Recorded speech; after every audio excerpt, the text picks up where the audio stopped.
This is where modern Formula One started, so of course we need to pay a visit to this legendary home of British motorsport as we get ready to watch round 5 of the HRSC Open Wheel Racing Series. You'll see it all live here on Genesis Extreme.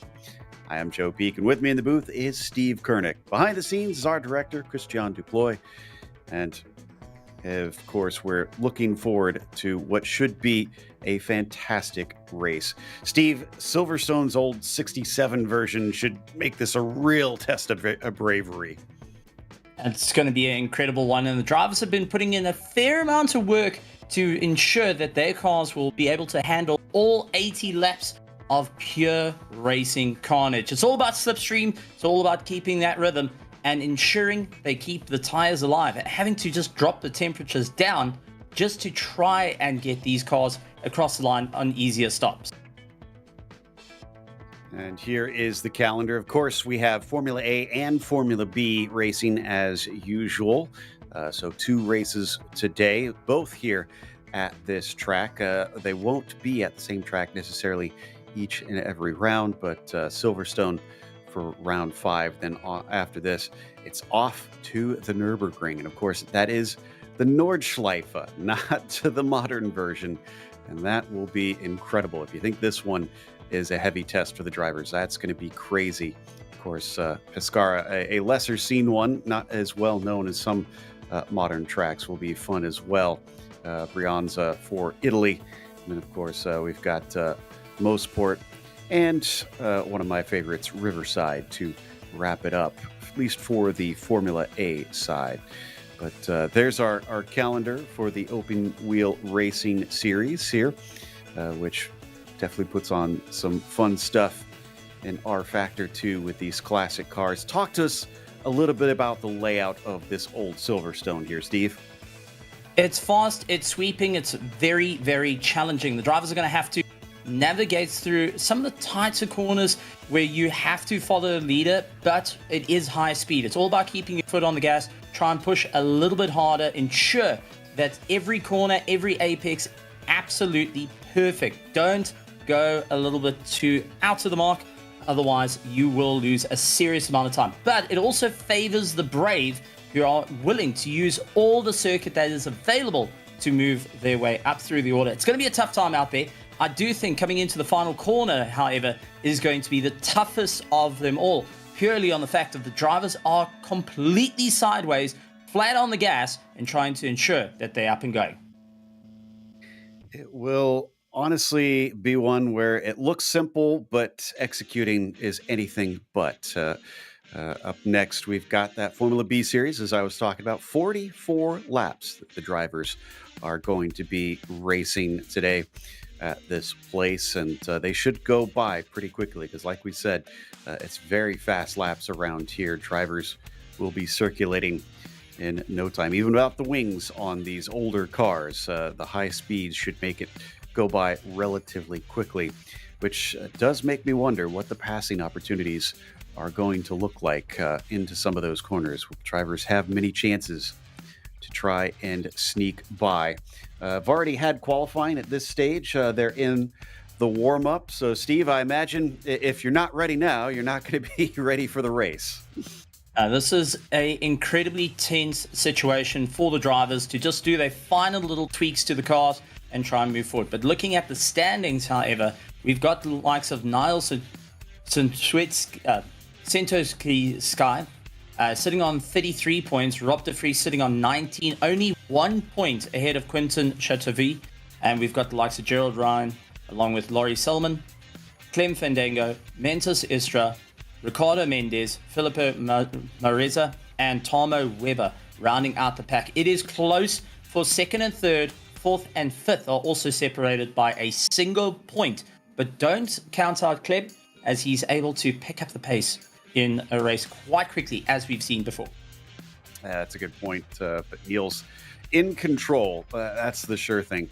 For the team standings, Wilk Sport actually up ahead at those same 33 points with Herdersveld sitting in second. It looks very similar to what we have with the drivers' standings. So it looks like everybody's honestly going to be having to catch up to Vilk up there at the top. And as you saw, there's still plenty of rounds left, so it's going to be possible, but they've got an early lead, certainly making it difficult for all those trailing behind.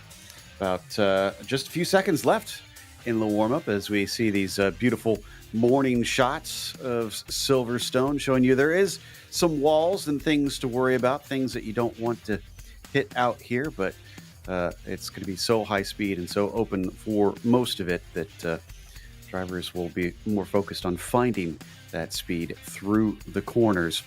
In fact, it was the first track in Formula One history to see a lap run in over 160 miles an hour average speed. That's average speed, Steve.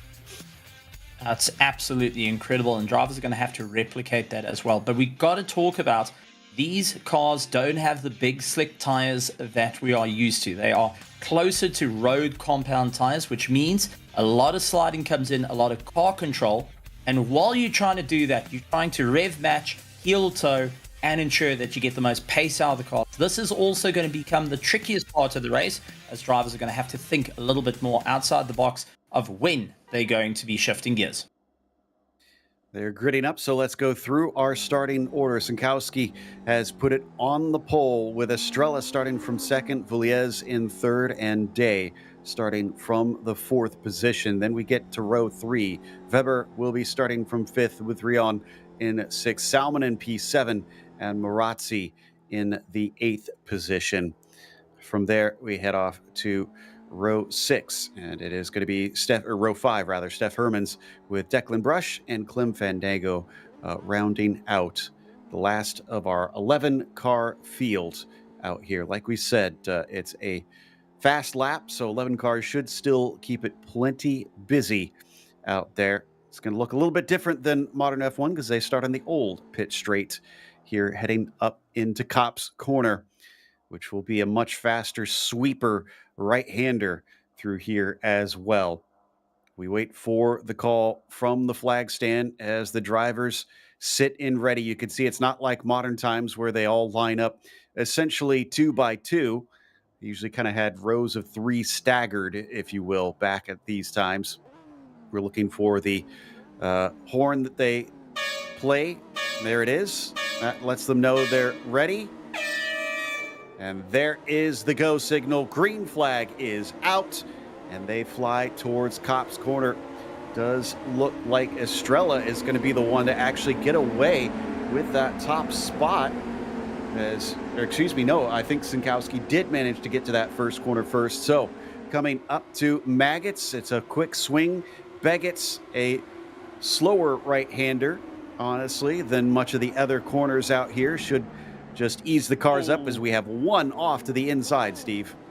We got one on the inside, one in the middle, and one on the left. It was a three-wide situation that turned ugly.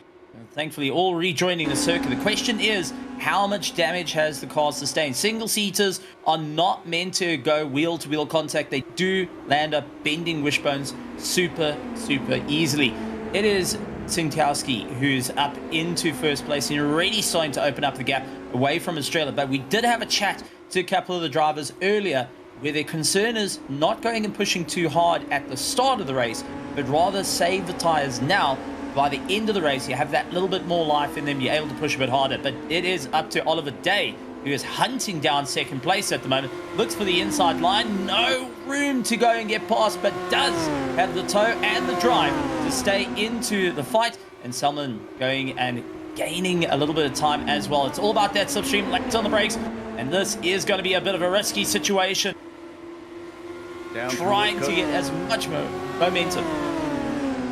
And just making sure that they keep it on the track for sure. Like you said, trying to preserve those tires, just opening up the corners. But Oliver Day still fighting with Estrella as Sinkowski is starting to run away a bit. Watch out for Salmonen, who's also right there behind them. They head up to the braking zone of Beckett's now. And there's going to be a little look to the inside, but nothing doing from Oliver Day at this stage. Maybe he can get himself the shot out of Chapel onto the hangar straight here. This could be critical, this long run down to Stowe Corner. Absolutely incredible stuff. Oliver Day going and having a much better race compared to his last one at Zandvoort. He came 11th. He's up into third and still wanting to put a bit more pace into this race. But still early days here at Silverstone, and drivers are really starting to find the limits of where they need to be. You can see how Salmonen is having the rear constantly sliding underneath him, battling to hold it in check. He keeps getting right underneath the gearbox of Day. Yeah, just I think made it a little bit of contact as the car wiggled to try and recover.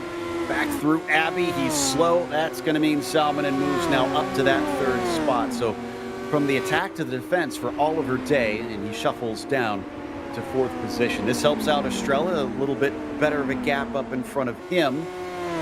Or behind him, I should say. And Sinkowski now leading by about 2.2 seconds. It is a battle for best of the rest at this stage of the race. Still good going. It's still a long road ahead for the drivers. As we've seen it time and time again, you get some incredible pace at the start. It's about trying to get it to the end. But here's a bit of a replay. Side-by-side contact, unfortunately, between the cars. One to the left, one to the right, and one spinning in sympathy. I think that was Rion and Vouliez that initially made contact. Didn't see who the others were that also spun.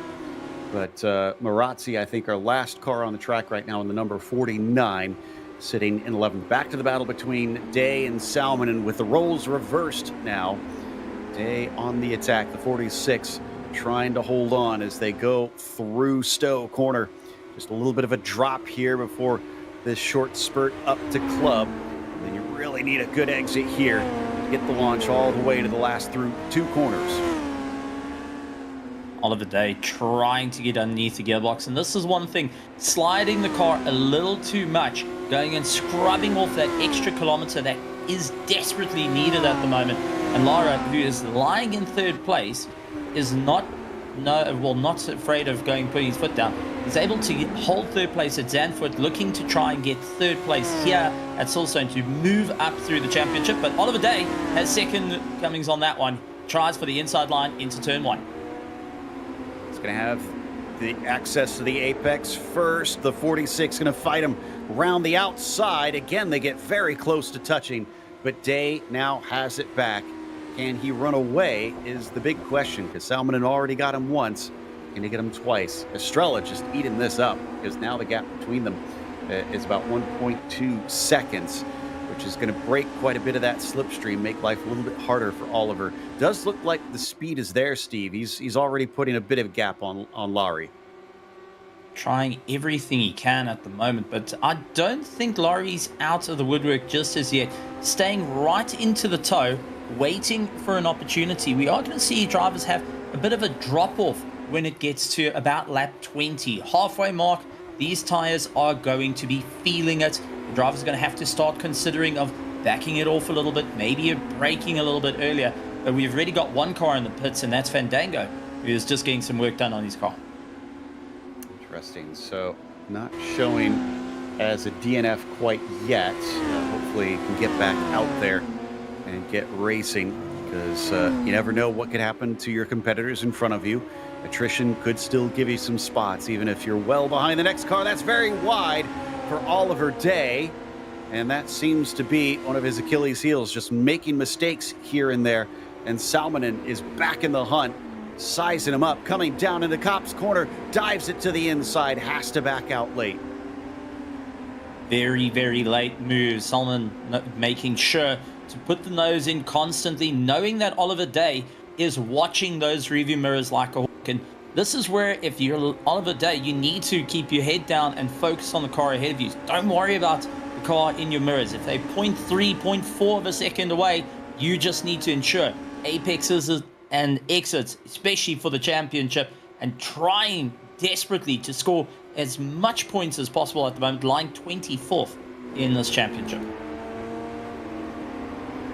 They've been glued to one another since pretty much the beginning of the race. It is still early days, mind you, as they swing wide. They are allowed to do that. Only rule they have been given is you are not allowed to make overtakes outside of those track limits there. Meanwhile, down through Club Corner, another little spot where you have some runoff to the outside, but it disappears quickly and becomes grass. We now hop on board with Salminen, watching to see as he stalks Day in that number 52. You can see a little drop in elevation here under the bridge, heading towards Woodcut. Absolutely beautiful, and you can see having to just try turn in a little bit earlier, has rear coming out, a little bit of counter steer to get it all sorted out. These drivers focusing on not going and putting the tires through too much of a heat cycle early on. Some very, very clean lines on the way through. Oliver Day is just feeding the power on a little bit earlier, just to have that rear coming out to get the rotation underneath him. Maybe going and aiming for a little bit more top end instead of pure mechanical grip to get him through the corners. Back through Beckett's now, and once again, very wide here by Oliver Day. That's going to compromise a little bit here up through Chapel, but he manages it well. Salminen not able to close in. This really does give you an idea, this onboard, of how fast this track is, how few corners they have to slow up for. This is going to be the next one through Stowe Corner now, and that was a much better run, it looked like, with Salminen. Look at how much he gained there.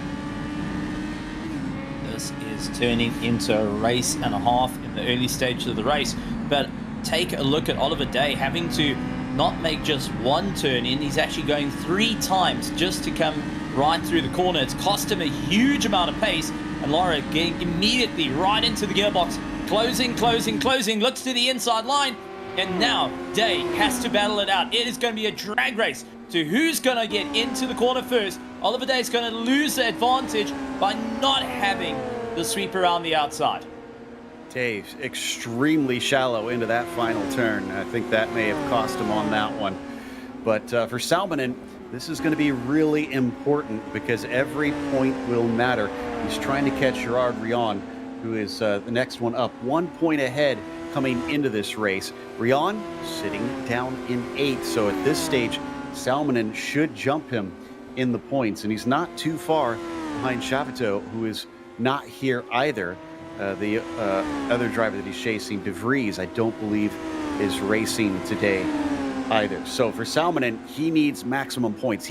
Yes, any points will help here, but he needs to get as high up the road as he can to try and use this opportunity to overtake some of his rivals in the championship. Absolutely great stuff. And got to talk about the likes of Salmon. He's an avid sim racer. He's been with the HRSC for quite some time, but only gets to race when time permits him to do so. So when he's able to drive, goes and ensures, puts all the practice in to ensure that the flying fin will stay at the top. Interesting how we keep seeing Day make these slip-ups. He falls back, and then he's right back on the attack. And I'm starting to get the sense here, Steve, that Oliver maybe is a little bit more comfortable attacking than leading and defending per se. This is the difference in driving techniques. Some prefer having the more aggressive approach instead of worrying about the mirrors, especially when it comes to Oliver Day, where he's able to attack. He starts looking in the mirrors, but unfortunately this time round, Lara going and lining up to get the drag out of the corner. Oliver Day trying to battle out, but this is where are you keeping your eyes focused? Center, or are you looking into those mirrors left and right to see where your competitors are and losing out 0.1 to 0.2 of a second just by taking your focus off the circuit? All right, with an excellent cutback maneuver there on the exit of Cop's corner to get him back into position. Day now coming up behind, and the slipstream does seem relatively powerful here. As soon as you start to get close to that car in front. Yes, they are very simple looking cars. Great exit here from Oliver Day, but it's too short of a run down to club corner, and he can't make a move into there. Absolutely great stuff. Oliver Day, you can see fighting with the car, trying to wrestle it through the corners, not having an easy time out there, and making more than one move on the steering. And that is telling me not as comfortable through tighter sections of the circuit.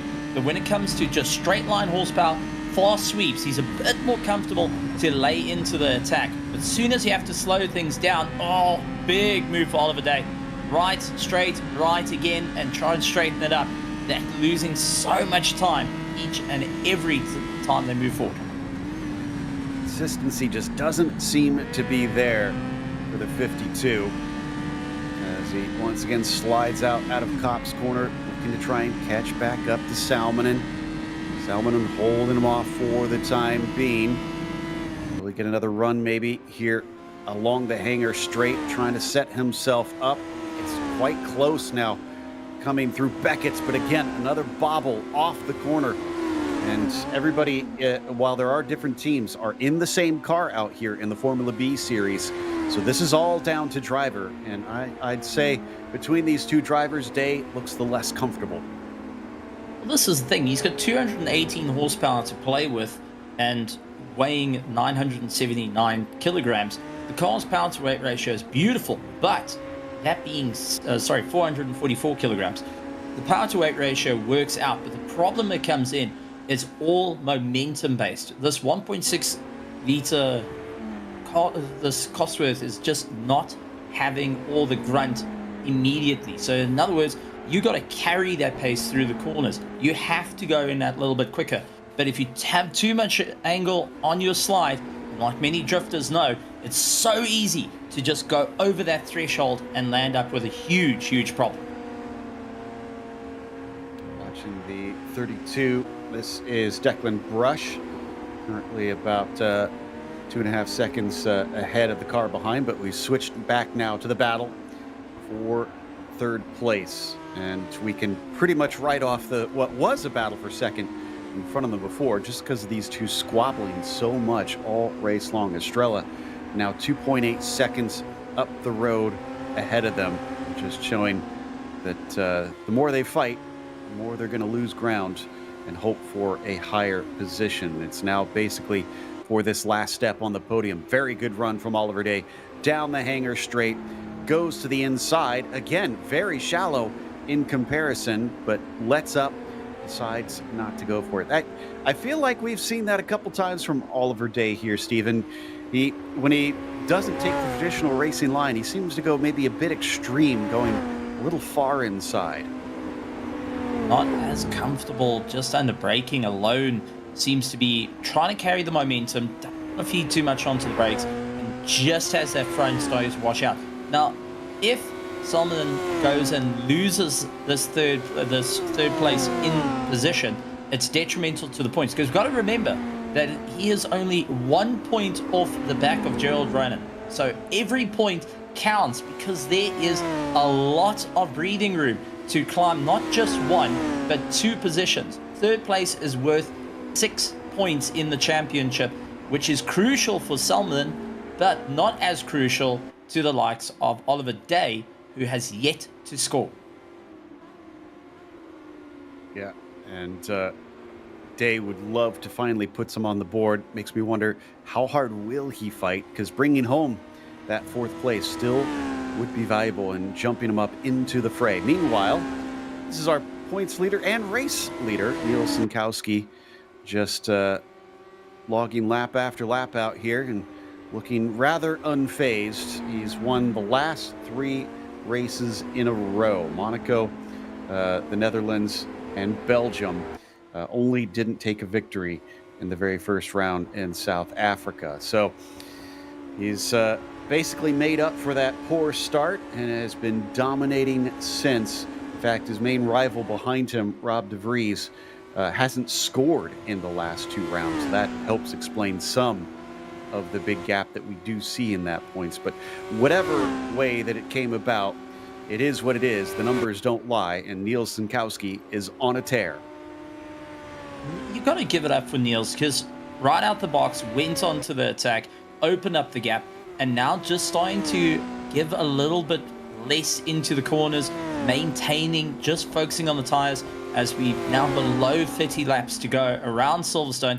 As we said, lap 20 is going to be a problem. Niels getting all out of shape after running over the curb, and that is going to bring Estrella a little bit closer into the attack. Estrella now starting to see, has Niels pushed a little too hard and having those rears starting to give out underneath him? Yeah, it's a 3.4 second gap. I'll keep an eye on the lap time when they come by this time, see how much he may have potentially gained in comparison. And to Estrella's credit, the last lap was actually a little bit quicker by Matthias by about 400ths of a second, a little less than 400ths of a second, which is tiny little margins. But regardless, you have to say that he's keeping him honest. He's not letting him run away too quickly. Interestingly, Salminen actually has the fastest lap of anybody. This one might not be quick as he's under attack, having to defend from Oliver Day, who is not letting him breathe easy at any stage of this race. It's almost got to be frustrating for the Finn here, Steve, because he keeps making the pass, and as soon as he's beyond him, then Day just climbs right all over top of him once again. The other thing that you got to point in, these two have got, well, excuse the pun, they've got smile power underneath them at the moment, because racing a competitor means that you keep your eye focused. You're not racing the clock anymore, not watching a lap. You will end up having the race starting to go a little bit quicker in your head. You're starting to keep that focus, and it makes things easier, as we do see a bit of a mistake coming in. Lara going and losing a bit of time. Oliver Day can't quite make the pass just as yet. Thought about it, backed out of it. So wanted to try and stick it in there, but maybe better that he didn't. By the way, Sinkowski, 0.7 of a second slower than Estrella that time. Cuts it down to about 2.8 seconds. So yeah, that was a significant chunk. Now, Sinkowski not under threat because of it, but he can't afford to keep doing that too many times. When you start looking in your mirrors and you start seeing that second place getting bigger and bigger, it is a mental block for you, because you start going, I can't let this happen. It's like the devil on your shoulder that keeps whispering in your ear. You know it's there. You know those intrusive thoughts are around, but you just battle to block it out. You're going to have to focus up. And already, Australia is starting to lose time as our leader starts to open up. Likes of Timo Weber a little bit further back in 5th place, lost track to the likes of Lara and Oliver Day, and now has to just focus on hitting lap times right the way through. This is actually the trickiest part, I believe, for any racer. When you start looking at the times and saying, okay, this is a target lap, keep going at it, and well, Weber going and not making it this time with a phenomenal drift. Timo Weber still sitting in 5th position, kind of in no man's land, if I'm honest. 9 seconds off the next car up, Oliver Day, who we've been watching in that battle.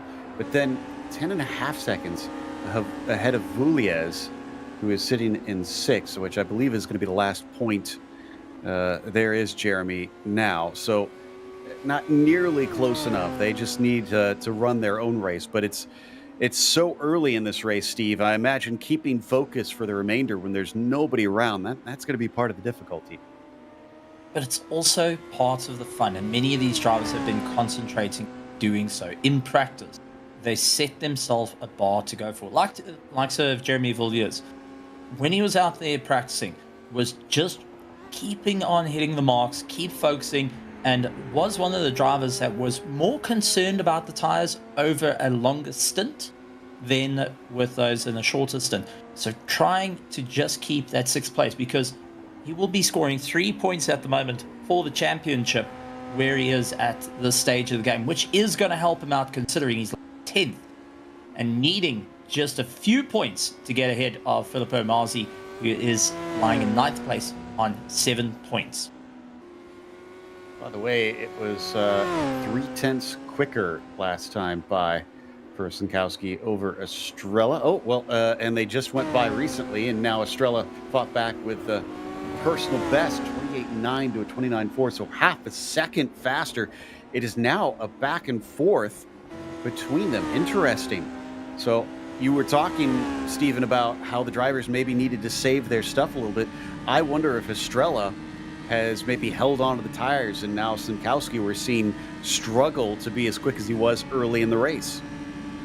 And this is always the difficult part. The track itself, very abrasive. You have to rely on a lot of mechanical. Whoa. Mike Lara up on the inside. Oliver Day having tons of understeer, has to feed back on, only just clipping the grass and losing out a little bit of time. But that's what happens when you start pushing a little bit too hard. The tires aren't working with you. The mechanical grip starts to fade away. And all that you've got is oodles of understeer where you have to either put your foot down and force a slide out of it, or you need to tap off and try and pull yourself back. Like you said, it may not be the most efficient race, but it's definitely the most entertaining that we've gotten between these two. They have been giving us a show a little bit wide for both of them at that first apex. Double apex right-hander at the end here, and a little tighter for Oliver Day coming off the corner, continuing to stay almost within touching distance of Salminen just ahead of him. Again, just a little bit closer down to the curb at the apex, seeming to like that trailing position, just attacking that car ahead. And then as soon as he gets ahead of him, we start to see mistakes out of that red and purple machine. What can he do to cut down on those and finally put a lid on this fight?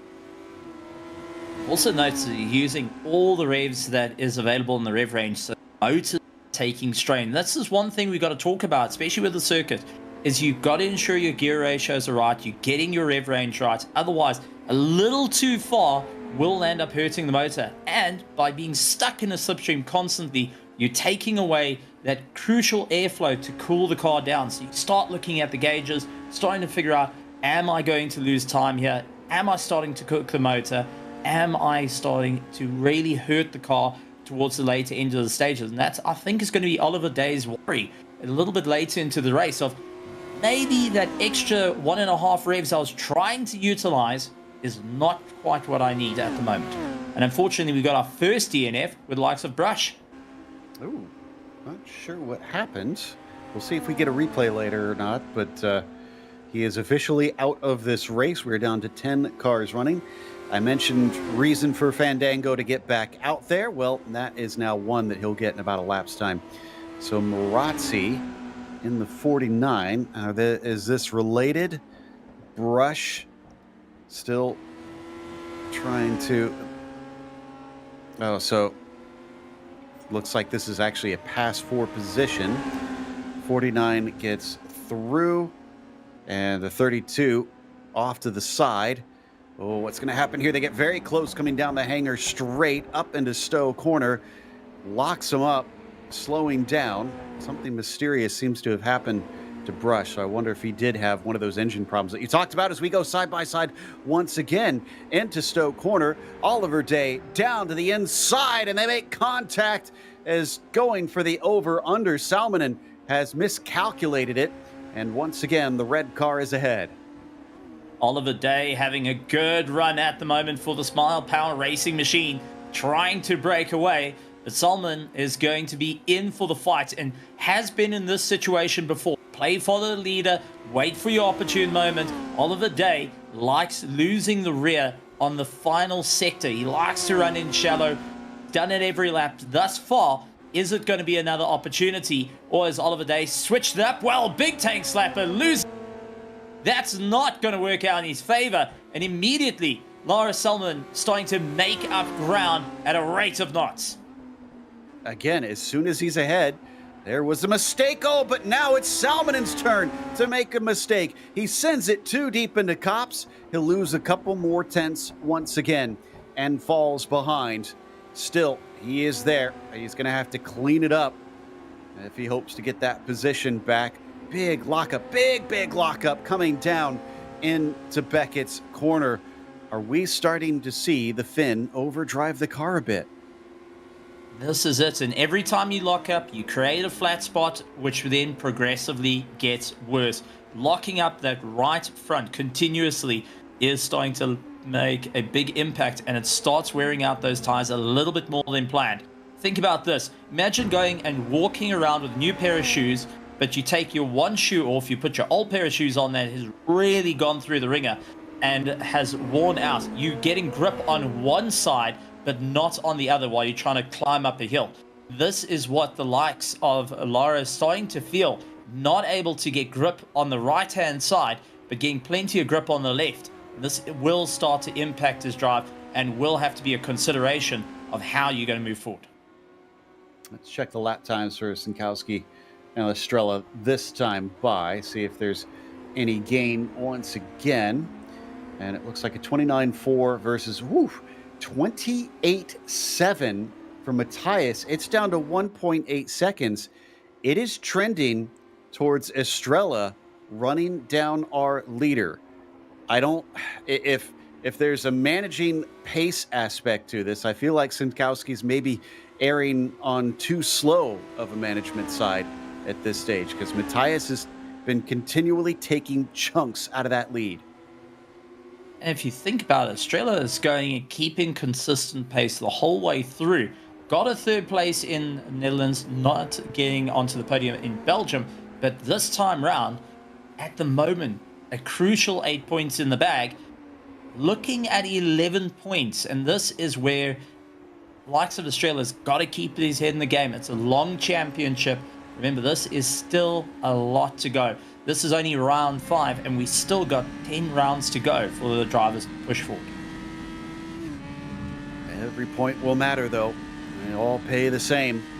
So we ride on board with this Estrella, and no doubt you can see that car getting closer. The visible difference between 3.5 seconds to now 1.3 seconds will be vast. He knows he is gaining. Question is, will Matthias be able to do anything once he gets there? It is always one thing to catch. It is another thing to pass in racing. Last time by, 29.3 for Niels, 28.8 for Estrella. Again, significantly faster, reeling him in lap after lap. If you think about it, this is going to be an interesting time for Estrella to just focus on putting the pressure on, and has been keeping consistent. Niels, unfortunately, I think in the early stages of the race, has taken too much out of the car. And take a look at the speed difference of Matthias going and gaining a huge amount of time in a straight line just out of that slipstream, but was still closing. I've got a funny feeling that Niels at the moment is starting to lift off a little bit, worried about fuel consumption with the car, and now starting to feel the pressure coming in because he's just not powering out as much as he would like to. If he's already worried about fuel, that's a big problem. We're only halfway through this thing. Granted, you've still got time to maybe try and make that fuel work, but I don't know. I wouldn't think it would be fuel at this stage. Something has definitely changed between the two cars, and my thought process again goes back to those tires. Is this the switchover where Niels used it up too fast, too early, and Matthias has just been the slow but steady turtle ready to overtake the hare? It's going to be an interesting one, utilizing all 10,000 RPM, trying to make up some time. Looks to the inside on the left side, and Niels, having to defend, goes out a little bit wide, will have the advantage into the right-hander. Late onto the brakes, however, a little bit of a lock-up on front, and having to just come off the brakes and start feeding the power. Matthias has most certainly gotten ahead of Niels at the moment. And this is going to be a very, very late dive for the likes of Matthias to get that first place. Takes a big look, but not a serious attempt. I think the highest finish so far this season for Estrella was last round at Belgium with a third. As we give a watch on board, seeing what it looks like from his perspective. This win would do a lot of good to help ramp him up. Estrella currently only 9 points into this one. He would literally more than double his points earned if he takes this victory. And definitely going to help him in moving up. But this will be a knock of the confidence to Niels, who's been winning every single race bar one in South Africa in round one.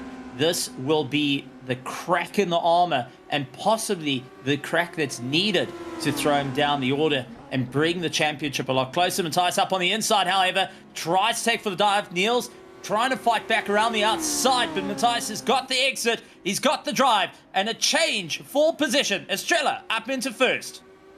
New leader, only temporarily though, as it switches back into the left-hander of Maggots. Then it breaks hard into Beckett's, and that should seal the deal. Indeed, he is through in the 39. Now, though, he's going to give the slipstream over to Sinkowski, who we ride on board with in the upper right. Look at the slipstream, closes in on him, but he's forced to the outside. Defensive move from Estrella, coming down to the hanger straight. What's it going to be? Into Stowe corner. He'll take the apex, will the 39, just preventing him using that runoff around the outside. Has to give it up, can't pass off of the track limits. And back in a second goes Niels. Absolutely great stuff, and a little bit of time waiting, a little bit of going and biding the opportunity, but lap 20 was the fall-off point for tires, and now we get to see how much life has Estrella got left in that car to get him to the end of the race after he's being hunted down. You can see that he keeps trying to defend the center line to keep Niels at bay, but this is not going to work. Niels is going and really focusing on a hard attack at the moment, trying to get past, but there's just not enough room through the corners. Remember, the circuit may be very wide, but these cars have an inherent oversteer into understeer, so you've got to take that into your passing maneuver of, I'm going to sweep out, and you don't want to make contact. Still very close to him, as we also have a battle back for third place. Day versus Salmon, and Day still holds on to that spot. So P1, P2 fighting, P3, P4 also fighting. You said it was going to be a hard attack from Sinkowski. As serious as a heart attack, it seems, because he's definitely not letting up. And coming into Stowe corner, he'll get to the inside this time. Question is, can he actually make it stick? Outer line maybe offering a little bit more momentum for Estrella. Briefly ahead, they're wheel-to-wheel coming down into club corner and braking hard round the outside, just not willing to give up. Estrella is making sure that our points leader is having to work for every single one of these points, showing that this is the new challenge for the season. Up against this yellow machine, just about edges him wide off the corner. A little bit of a lift as it lightens up on the suspension, and it looks like Estrella is going to go for the sweep. This time, not going to work. Niels up on the inside. Beautiful sweep across the nose. Holds the defense, but Estrella now coming with a bit of top-end power. But this is going to be a great race. And that also being said, that we do have a little bit of information for Brush's car. The shifter having a bit of an issue, so not able to go through the gears and having to forcibly retire the car. Not the way you want to have it happen. The racing may be virtual, but your equipment is still physical, and unfortunately, if you have have an issue with it, you can obviously still DNF from this race. So a bit of a shame that it wasn't really anything of his doing, just some equipment failing out there. Meanwhile, there was a big look to the inside from Salmonen, but nothing doing. Sinkowski back up to the lead. Estrella not giving this one up. This is looking a little bit reminiscent to this battle, where there is an ebb and a flow. One car seems to be able to get by, but then not be able to hold the position as the other one fights back. How much, Stephen, do you think this is the slipstream, maybe giving a little bit of false pace to the car behind? Well, you're able to gain about 3 to 5 kilometers now in the slipstream. So you do have a bit of uncertainty of who's actually got the top end against other cars. But the problem is, every time you just get to that top end, you land up going into the corners. You have to try and keep it clean. So for the drivers, maintaining a center line, a go-kart line, will prevent any overtakes. And you can see already for Oliver Day, he takes a very tight line, trying to get the momentum out, but sweeps out wide, touches the grass through the final corner, and that is loss of time because you're in that slipstream, you've tunneled in, you're ready to go, you turn in a little bit early, and it just impacts you later towards the end of the corner. Touching grass may be a positive elsewhere in the world, but in racing it is certainly not, and gotta watch out for that. Too many times he could spin himself out, and the front straight's definitely one of those spots where the walls are close. Look at the wobble there from Oliver Day. Had to catch it 3 or 4 times, and still, amazingly, does not lose a lot of ground to Salmonen. This is absolutely incredible, and all the drivers are on top of one another. First, second, third, and fourth place is anyone's guess at the moment, and we are running out of time as Oliver Day, a big slide coming out of the corner. He's able to save it, and so did the likes of Salmon, going and losing that little bit of time as well. It is absolutely incredible. The drivers having to work that little bit harder, and no one is going to be going home without a big spot. That is for certain. 25 laps in, and you are still nose to tail. See, I do love modern Formula One. The wings look amazing. The speeds are incredible, but I still say stick them in these old cars and make them a little bit safer. Take all the wings away. Look at the incredible racing we're getting between these pair. Oliver Day with a great run. This is his chance coming down into Cop's corner. He'll have the inside.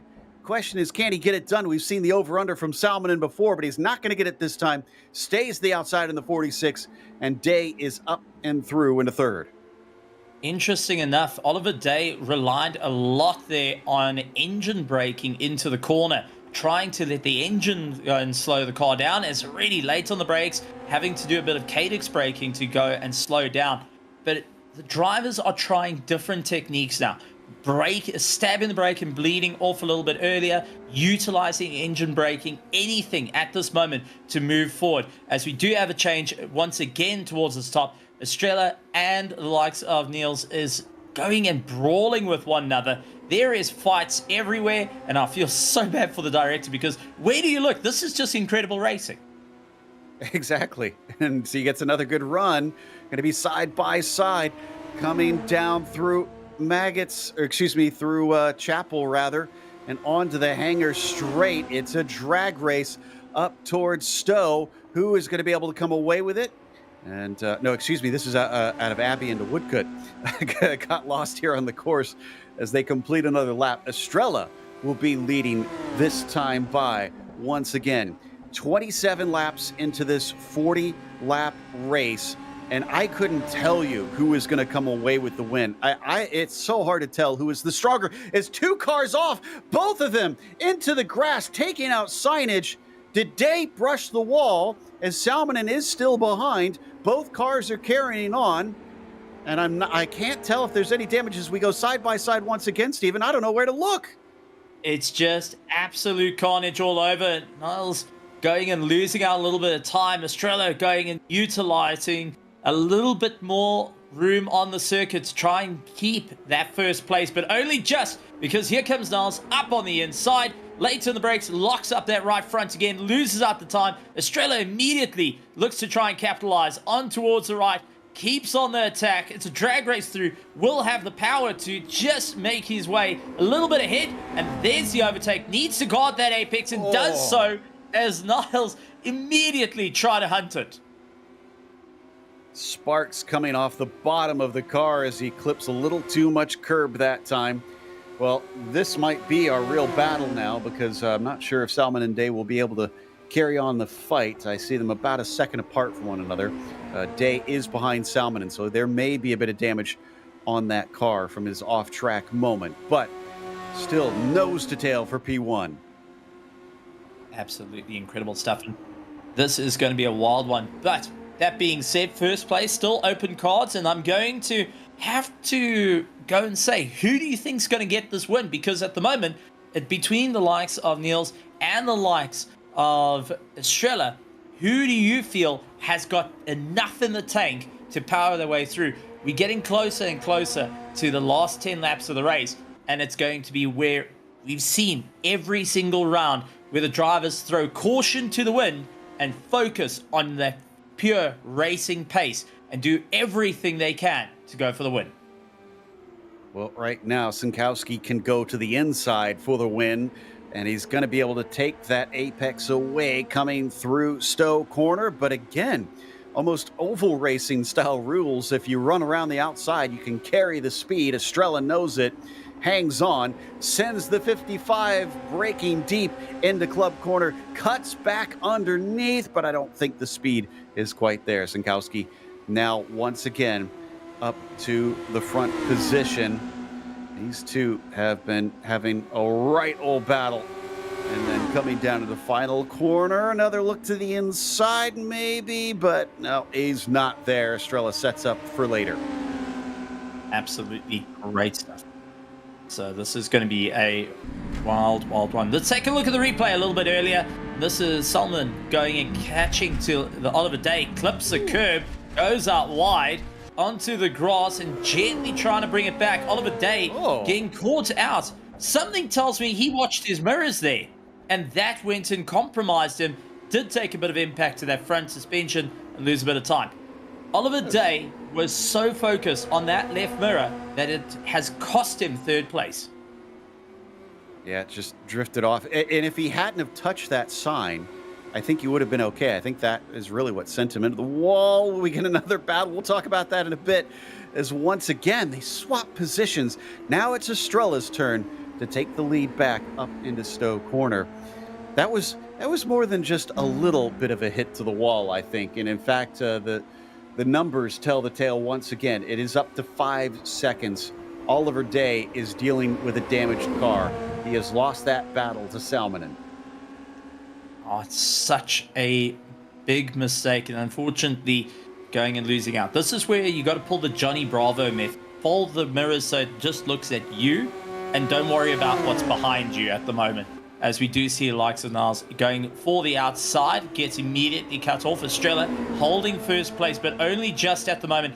This is crucial for the championship, for the likes of Estrella to move out of 7th position, but also to show that Niles has a issue. He's not this undefeated driver that is going to be at the top of the pack every single time. That there is a little bit of weakness here. However, you don't win 3 races in a row without being extremely good at driving these incredible machines.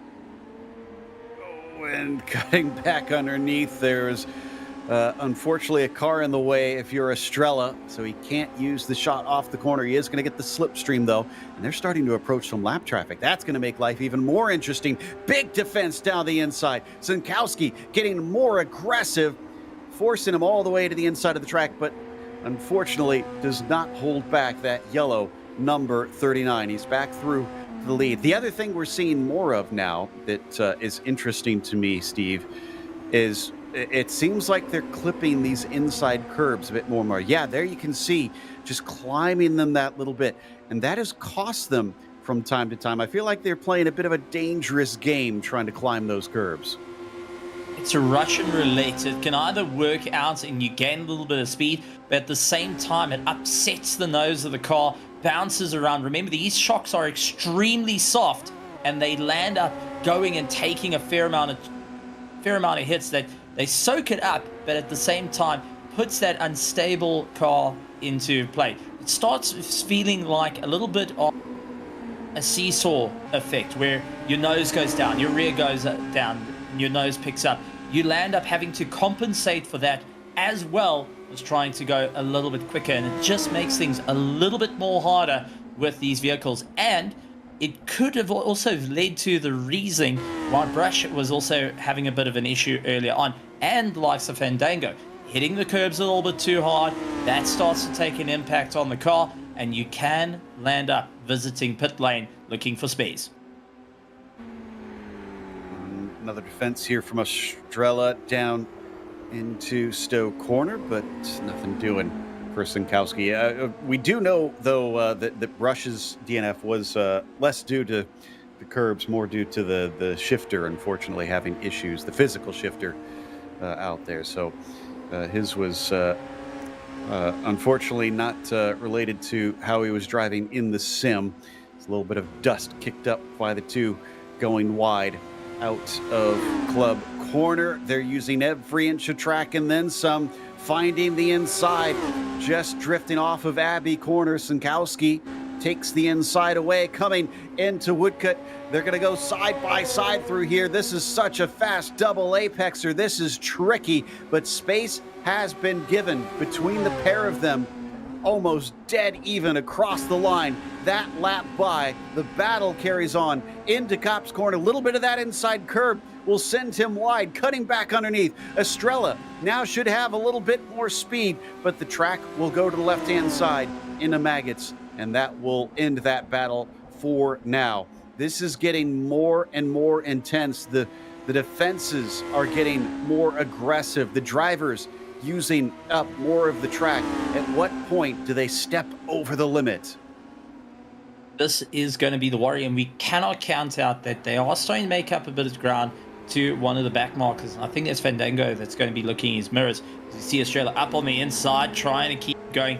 Both these pro drivers showing a good sign of respect, giving each other a bit of room, car's width, and nothing more than that to make sure they can both survive the corners, to both survive getting that little bit more pace. But that being said, there can only be one winner crossing this line, and both of these drivers are looking to get 11 points in the championship that can move them into better heights. They've got drop rounds as well to deal with, and they do not want this to be one of the drop rounds. And for the likes of Australia, this will be the most beneficial in points to charge up through the order. Well, and I'm kind of curious too, because as we said that for Estrella, he's only got those 9 points on the board. He's way behind Sinkowski, not really a championship rival at this stage. That could always change. So if you're Sinkowski, how hard do you try and fight him, Steve? Because he's got such a massive lead. Is the 3-point difference between P1 and P2 worth potentially throwing away a race today? This time, I think it's more on the lines of not thinking about the championship, but the sense of pride of, listen, I've got to keep my foot in this. I've got to keep going, because he's held 3 wins in a row. This single loss of first place is an eye-opener for the likes of Rob de Vries, for Quinton Chatov, Gerald Ryan. All of them will start to look and say, there's a mistake here. There's an opportunity, and that makes a difference. And that is going to be likes of Niels thinking about, okay, I need to win to show that I am the most dominating in the category. Otherwise, I'm going to land up on the back foot.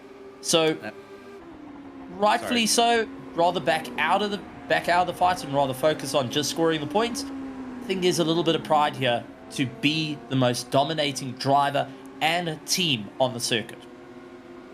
So I was just wanting to mention there that the car they went by was Clem Fandango, and Vuliez properly on fire.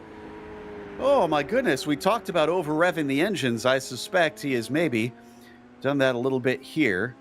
And trying to figure out, I think that's out of Stowe corner that he's pulled off safely to the side. Thankfully, with this being virtual, we don't need to worry about that fire and that car being out of the way. Vuliez, clearly our latest DNF, and now out of this race. Fandango going to find himself another spot, now up to 9th.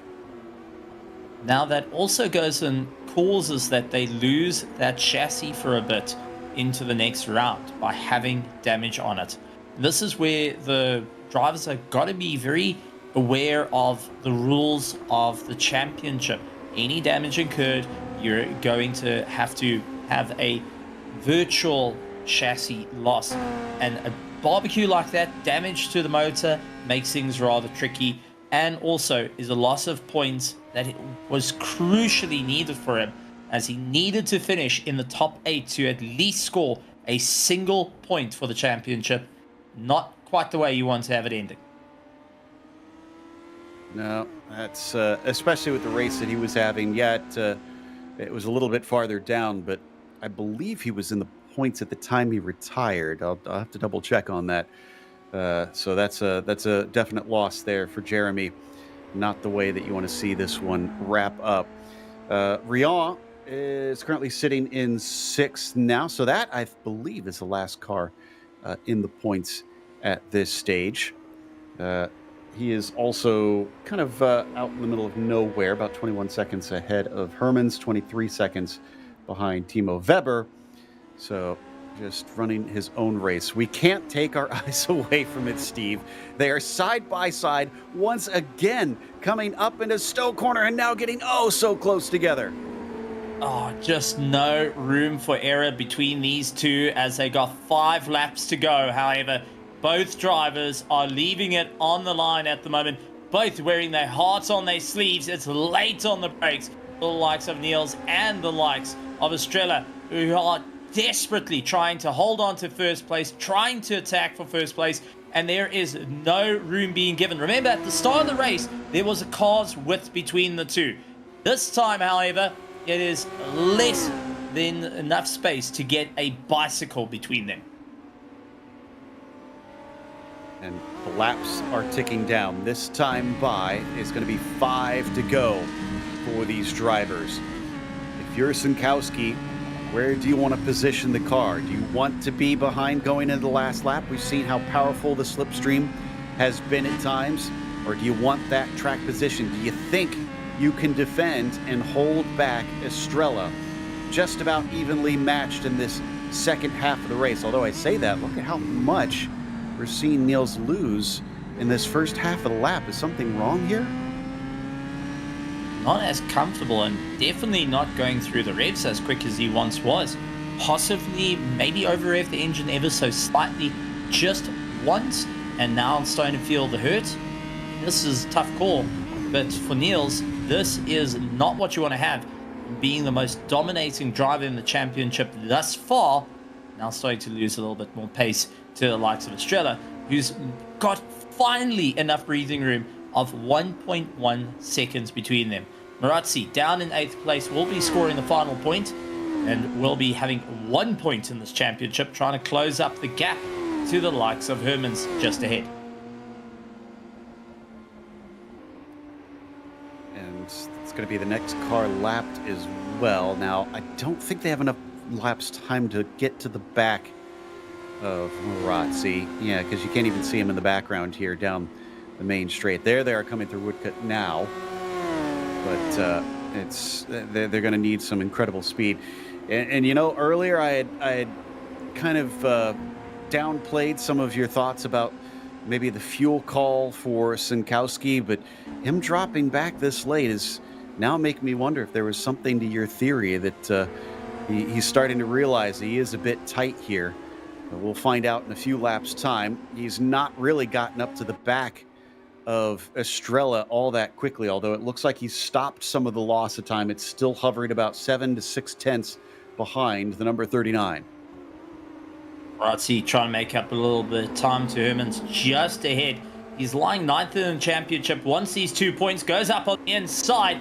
Can he get it done and dusted to get 7th position away from Hermans? And unfortunately, just not having that top end, but will have a look up on the inside through the right-hander. Got some serious drive underneath him, and now tucking into the slipstream right up the gearbox of Hermans, who's got to think about this in the long run. How much are you going to push the car, considering you're so close to the end? There's another point up for grabs here if he can just manage to get by. I said I don't think they were going to be caught, but if they do battle, that's going to slow them up. Maybe they will be caught at the end. 3 laps to go this next time by for the leaders. These drivers a full lap behind just about, and still just filling the mirrors of Steph Hermans. Up ahead, Hermans a little bit off to the side with the wheel up on the curb. That caused the car to get shaky, but it looks like he managed to keep the foot in the throttle. Absolutely incredible stuff.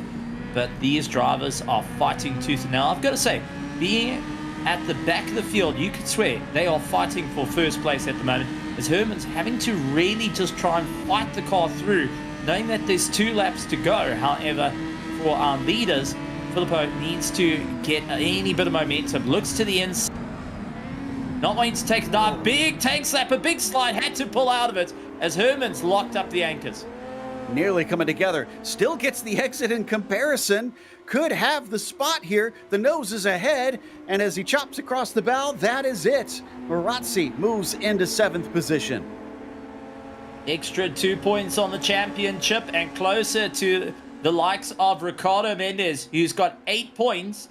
Well, Filippo's got 7 points. So this will move him up into 8th in the championship, and going and moving up in the championship, considering at the halfway mark, is incredible. But it has now brought 1st and 2nd right up the gearbox of these two, and Estrella is going to be the very first driver going into lap 38, going towards lap 39, who sets the fastest lap time. We did see Herman go and land on the brakes a little bit, allow the leader to come through, but has he cost him a little bit of time?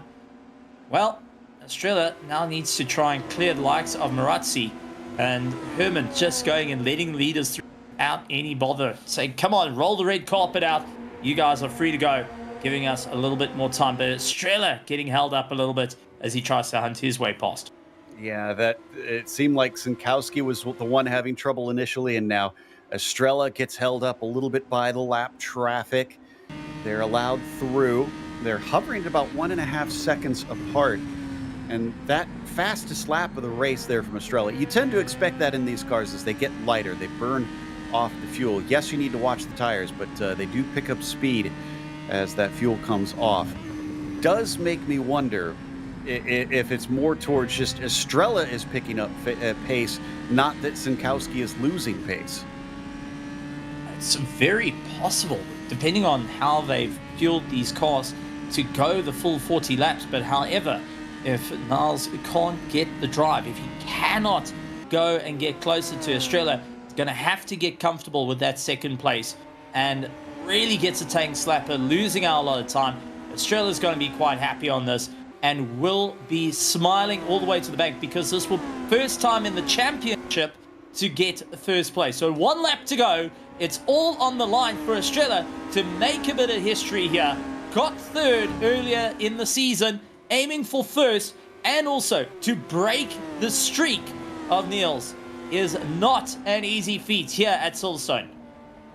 Not the driver I was expecting to be able to break that streak with only a 3rd at best before today. If he can hold on to it to the end, the 39 just putting distance. Well, not really putting distance. It's been cut down by about 0.3 by Sinkowski, trying to reel him back in. Still, it looks like he's got it well under control. All he needs is a solid lap here at the end, and Estrella will take his 1st win of the season. Sinkowski, who looked so in control of this race early on, looked like nobody was going to be able to beat him again, suddenly was overtaken and then had to fight a long time here with Matthias Estrella. So credit to both of them. A good, fair fight, an exciting battle all race long, but it is going to go the way of the yellow number 39 as he approaches the final corner through Woodcut one last time. What a race from the 39 to take his maiden win of the season. Matthias Estrella, your victor here in England. Absolutely incredible stuff, and breaking the streak of Niels Sinkowski, who has absolutely put in a huge amount of effort. But 3rd place goes to Lara Solomon, who just kept the momentum, ventured into the dirt earlier, no impact to the car, while fought it out tooth and nail against Oliver Day, who at the moment is trying to make his way through. It looks like it right up the gearbox. This is Webber going for the hunt. Webber's trying for the inside. Oliver Day trying to hold on to third place. Has he got enough straight line to make it work? And only just as Timo Weber was so close of robbing him of that fourth place at the line. What a race. A little bit of contact at the end. Sixth, however, goes to Gerald Grun. We were so concentrated on that fight for the lead, we had failed to notice that Day was being hunted down by Timo that entire time. Credit to Timo for doing his darndest to pull him in. Just came perhaps one lap or even just one straightaway short of being able to overtake. Rion getting a well-earned sixth place. Last car on the lead lap as well. So that means the field has now wrapped this one up and takes us to our results for today's race. Estrella taking his first win this season over our points leader, Sinkowski, reeling him in just a little bit. Salmonen with a great podium after he fought with Oliver Day all race long, who takes fourth. Timo Weber will be P5. Gerard Rion will be sixth. Then it is Filippo Morazzi, seventh. Steph Hermans, eighth. Clem Fandango, ninth. Jeremy Vouliez up in flames, unfortunately, today, finishing 10th. And Declan Brush rounding out your field of 11 that started this race, but also one of those that, unfortunately, did not finish. Wow. I mean, if that's just the opening salvo for today's action, imagine what we've got in store for us with more faster cars in Formula A here, Steve. It's in for a great one, but the bar has been set. And while the Formula A drivers have been keeping an eye on this, they're going to have to think about what is going to be the next run for them. Hoping to get to talk to a couple of our podium finishers here in just a moment. Wait for them to decompress after they hop out of the sim cockpit. And no doubt pretty mentally tired from that one. But yeah, 80 laps in store. So double what we just did for this next race in much, much quicker cars around this very fast track. That's going to be fun, as well as having a lot more cars out there. Although I say that, I see, looks like getting into the session, it looks like it's going to be 14. So only a few more cars out there today, which is a bit of a shame as this would have been a lot more fun with so many more of them. Not seeing anybody showing up. They must really be tired after that race here, Steven. Honestly, I don't blame them. If you're going nose to tail the way that we've seen majority of the field, especially in the Formula B, I mean, you are going to be sweating bullets. You want to be climbing out, go and rinse your face off. The excitement for these drivers must be incredible as well. You got to try and calm yourself down and try and just bring that adrenaline to an all-time low after incredible fights. And the adrenaline maybe just finally coming down for them, feeling the exhaustion of that race. You might not think sim racing would make you exhausted, but it can, especially mentally. So there you go. And they're in the warm-up now with about 3 minutes or so to go for the next race. Here is the standings for the Formula A drivers. Nicholas Kirsten leading by a little bit of a smaller margin. Devin Brown only behind by about 8 points between them. And then from there, it's only 7 points down to Bert Knops. So I do believe the drivers still have plenty to fight for here. As you'd expect, then it really closes up. Hillebrand and Beyer are tied with Siemenchich there for fourth position, and Stoltz only a single point behind them. Godrecki sitting in eighth with Wright and Shepard rounding out your top 10. Wright often very, very fast, so I expect to see him maybe climb up the order a little bit, as the team standings has the Amber Collective up at the top by only a single point over Brabham Motorsport. And yes, it's that Brabham Motorsport competing, the official Brabham team here in this classic race. Scuderia Vivero behind them by a bit. They've got a ways to catch up. Rafa Racing Club only a single point behind them, fighting for that third position. Then it is a precipitous drop down to fifth position. Only 9 points for Hooper, with Baskerville Hobbyist tied with Acuria Australis, tie between Vulcan and Automex, and then Southern Speed Factory, a single point on the board for the team standings. Well then, looking forward to the racing here in just a moment, Stephen. Real quick, we're going to be going over the constructors' standings as well. Steve? First place goes to Beagle with 35 points. We got Grabham with 30, followed by Scarani, Hooper, Eve, along with Yonder. GBR in 7th, and 8th place is the Bertus with 5 points. And still, got to talk about the championship. 3rd and 4th in the constructors are right on top of one another. Who is going to be winning here at Silverstone? Now, I've got to point out, in all 3 of the championships for our FA, we do have ties that need to be broken. Yeah, that's a good point. So everyone will be fighting hard here today. Like we said, this will still be early. In fact, this will mark the halfway point as soon as we're done with the championship. So at this point, it'll start be heading downhill. And I suppose at this point, Stephen, you want to go into that second half kind of setting yourself up, positioning yourself in the championship, having the momentum going in your favor. So mentally, this could be an important one. And considering you do have the drop rounds to play with as well, a lot of the drivers thus far had to use their drop. So there is just race to the very end for our top 10. They've used that little bit of a drop round. They have to think about maximizing the points now, maximizing the points in the team championship and the constructors. There's no drop round for those 2 championships. And after you just saw the fight with the Formula B class, the bar has been set of those side by side. You start to see where the tires land up with drop-offs. And for these Formula A cars, they've got to be so conservative on them to ensure that they move forward. As mentioned at the start of the broadcast, they had to drop the entire circuit by 3 degrees just to ensure that these cars can make it across the line. And considering they have to do double the amounts of laps, this means the drivers have to really think out of the box and keep moving forward. I gotta say, I'm looking forward to seeing Nicholas Hilbrand, who, honestly, one of our commentators then comes and has a chat with us.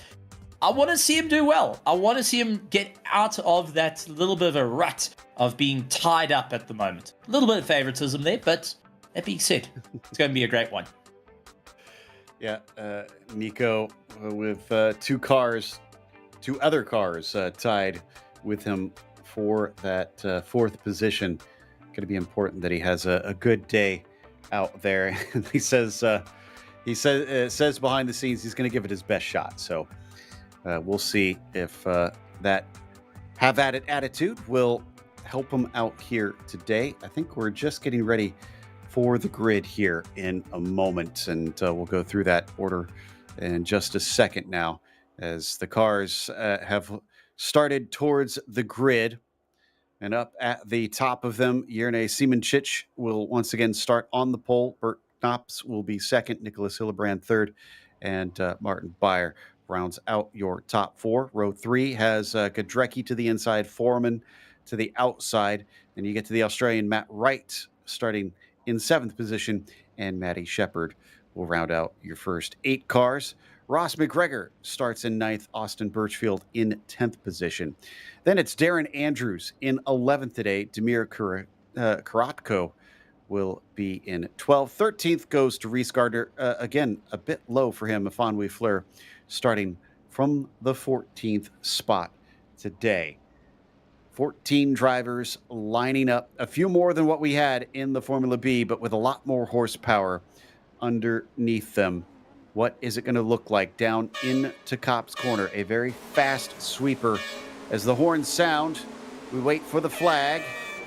And there it is. Green flag is out. Oh, it's a horrible start for Siemencic. He goes absolutely nowhere. He doesn't even just go to 2nd or 3rd. He goes to 4th place at the very start of this race. Bert Knops is your new leader of this race. And it's a great run for Bert Knops, lying 3rd in the championship. He to start opening up the gap a little bit more. But a very interesting mistake for Siemencic, who just seemed like he battled to get it into gear, to get going, and tried figuring out what he needs to do. Now the mental frustrations kick in as he has got a lot of pressure on the back of it. But it is nose to tail for all the drivers. Matty Shepherd trying everything he can to move forward. And I've got to say, Matty Shepherd looks to the inside line through the right-hander. Later, not able to make it stick as yet, but needs to feed the power on nice and gently to try keep within the toe and not to lose the train. Nico Hillebrand was downplaying his chances before, saying he doesn't think a win is on the cards, yet he's sitting in second, only half a second behind our leader here, and we're not done with lap one, so it's looking good for him. Early days as we watch Godrecki back in fifth, sizing up Siemanchich, hoping to demote him already another position. Well, the likes of Finnick needs to keep the run at the moment. And lying 8th in the championship, only scored points in round 1 and round 4. It is crucial to stay into the top 10, the top 8, apologies, and move forward through it all. I mean, this at the moment is 4 points on the championship cards here. This is what's needed to go and get a little bit closer to the likes of Casper Stoltz, who holds 7th in the championship. On to lap 2 now for our drivers. Still, despite Siemanchich looking fast in qualifying, it's not like he's recovering quickly. He's still on the back foot for some reason. Not sure what's going on here with that number 1 machine, but we'll keep an eye on him. Maybe he's just kind of biding his time, as there's a lot more race to save the tires for this time, so that could play an effect without a doubt. Austin Birchfield farther down, trying to get within the points. Matt Wright just ahead of him. And that Australian colored car going to hold on to the spot for now as they stay single file through club. Absolutely incredible run. Austin Birchfield also just trying to pivot on the nose, trying to get that rotation out, cutting the corner a little bit as well, just trying to figure out how to get a little bit more pace out of the car and keep the same rotation as he gets right behind the gearbox of Wright, just ahead of him. Shallow line yet again for all the drivers as they start to make a bit of moves, but it's Birchfield, however, that's having the rear, stepping out a lot on corner exit and fighting to get it back into check. Way, Yune now about 3/10 behind Bayer, so finally heard me, I guess, over the PA and decided it's time to go. Here he is now, getting ever closer to that red machine, but he's also dealing with the pressure from behind Godrecki, not allowing him to relax for a single moment. Can he get back onto the podium positions as Yune forces that red car to go all the way to the inside? Bayer just trying to hold him off for a little bit longer, and does prevent him from overtaking into Stowe, but he's going to try and go around the outside, maybe a cutback with a shot off the corner. He does have the momentum, and this could be a very clever move from Siemanchich, as he's going to be able to sneak down the inside, and he is through. Could it be a 2-position loss for the number 7? Yes, indeed it is, as Godrecki also going by. Godrecki just going and keeping the toe, was just far enough back to see what happens. Unfortunately, not having the top end, loses out, unfortunately, to the likes of Bayer. He was able to move forward. Now it's going to be an interesting drive. Godrecki, who needs to move forward. He needs to concentrate on what has to be done to score valuable positions. Last of the point scorers at the moment, Austin Birchfield, is under some serious pressure as he lands up dropping to 9th as Wright comes back at him, hunts him down, and gets it done and dusted. McGregor moves up into 9th. Matt Wright down into 10th place. I mean, this is just going absolutely frantic for a lot of these drivers, looking valuable points in the championship here and also attacking early stage of the race. Something we saw in Formula B a little bit earlier, and we saw the taper off going into lap 20. Now we're going to see that same mistakes starting to come in from our Formula A drivers. Going single file for the time being down the hangar straight once again. Matty Shepherd in the last points paying position of 8th there in that Vulcan racing machine. He's trying to see if he can also catch up to Austin Birchfield. Meanwhile, we go to Bert Knops took the lead from the start of this race, literally down into the first corner, and is still sitting at about 2.5 seconds. Hillebrand was not able to keep that pressure on and putting some distance on. But if we took any lessons from the race earlier with Formula B, Stephen, it's that being the rabbit early doesn't necessarily always mean anything. Well, the thing for Birkenhops, if he can hold first place, he will move up to second in the championship.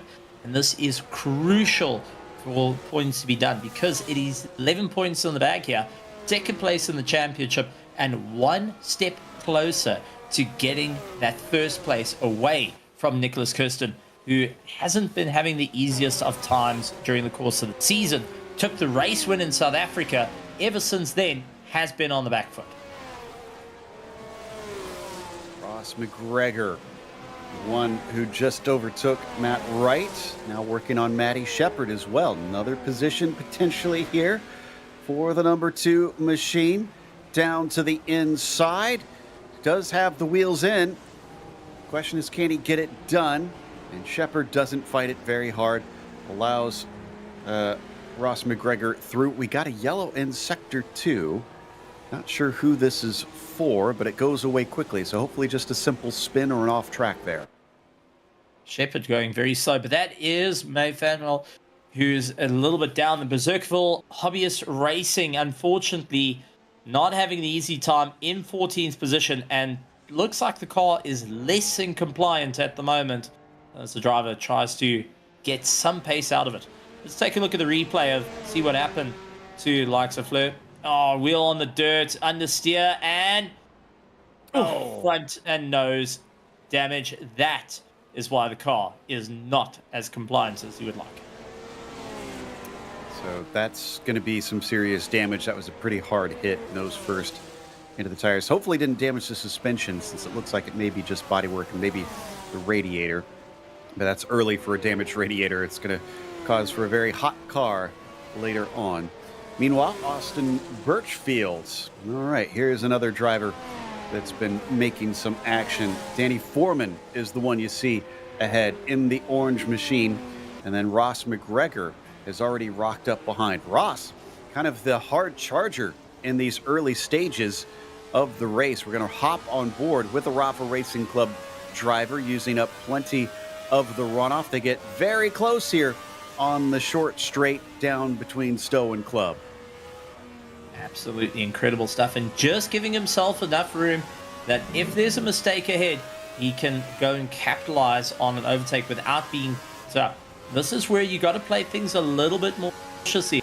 Birchfield and Foreman, who constantly hounding each other, he can just keep a little bit more room between himself and the competitors. He's able to snatch up that inside, as we've seen prior a little bit earlier in the race. But it is Knops who race and starts to further extend that lead with a 6.2 second gap, but is late on the brakes for Ross as he tries to catch up to Birchfield. Yet keep in mind that we're on lap 7. A 6-second lead for Knops is massive pace difference up there. Meanwhile, McGregor under attack as the Rafa Racing driver sticks one up the inside and gives a little hip check hello, coming off of Beckett's corner just to assert authority. So Ross McGregor over Birchfield, now up into 7th position, and he's not stopping there. He's already given a big look on the inside of the orange number 24. Foreman having to play some defense now. Absolutely incredible stuff, and this is going to be an interesting time as Godrecki now starting to make up a bit of time. Looks to the right-hand side, switches to the left, not able to get on by. Currently in 5th, currently in a good stand of points, of 4 points on the cards, but wanting to catch the likes of Martin Bayer, who lies 5th in the championship, who is desperately needing points. Remember, this is one of the 3 drivers that are tied in the championship at current.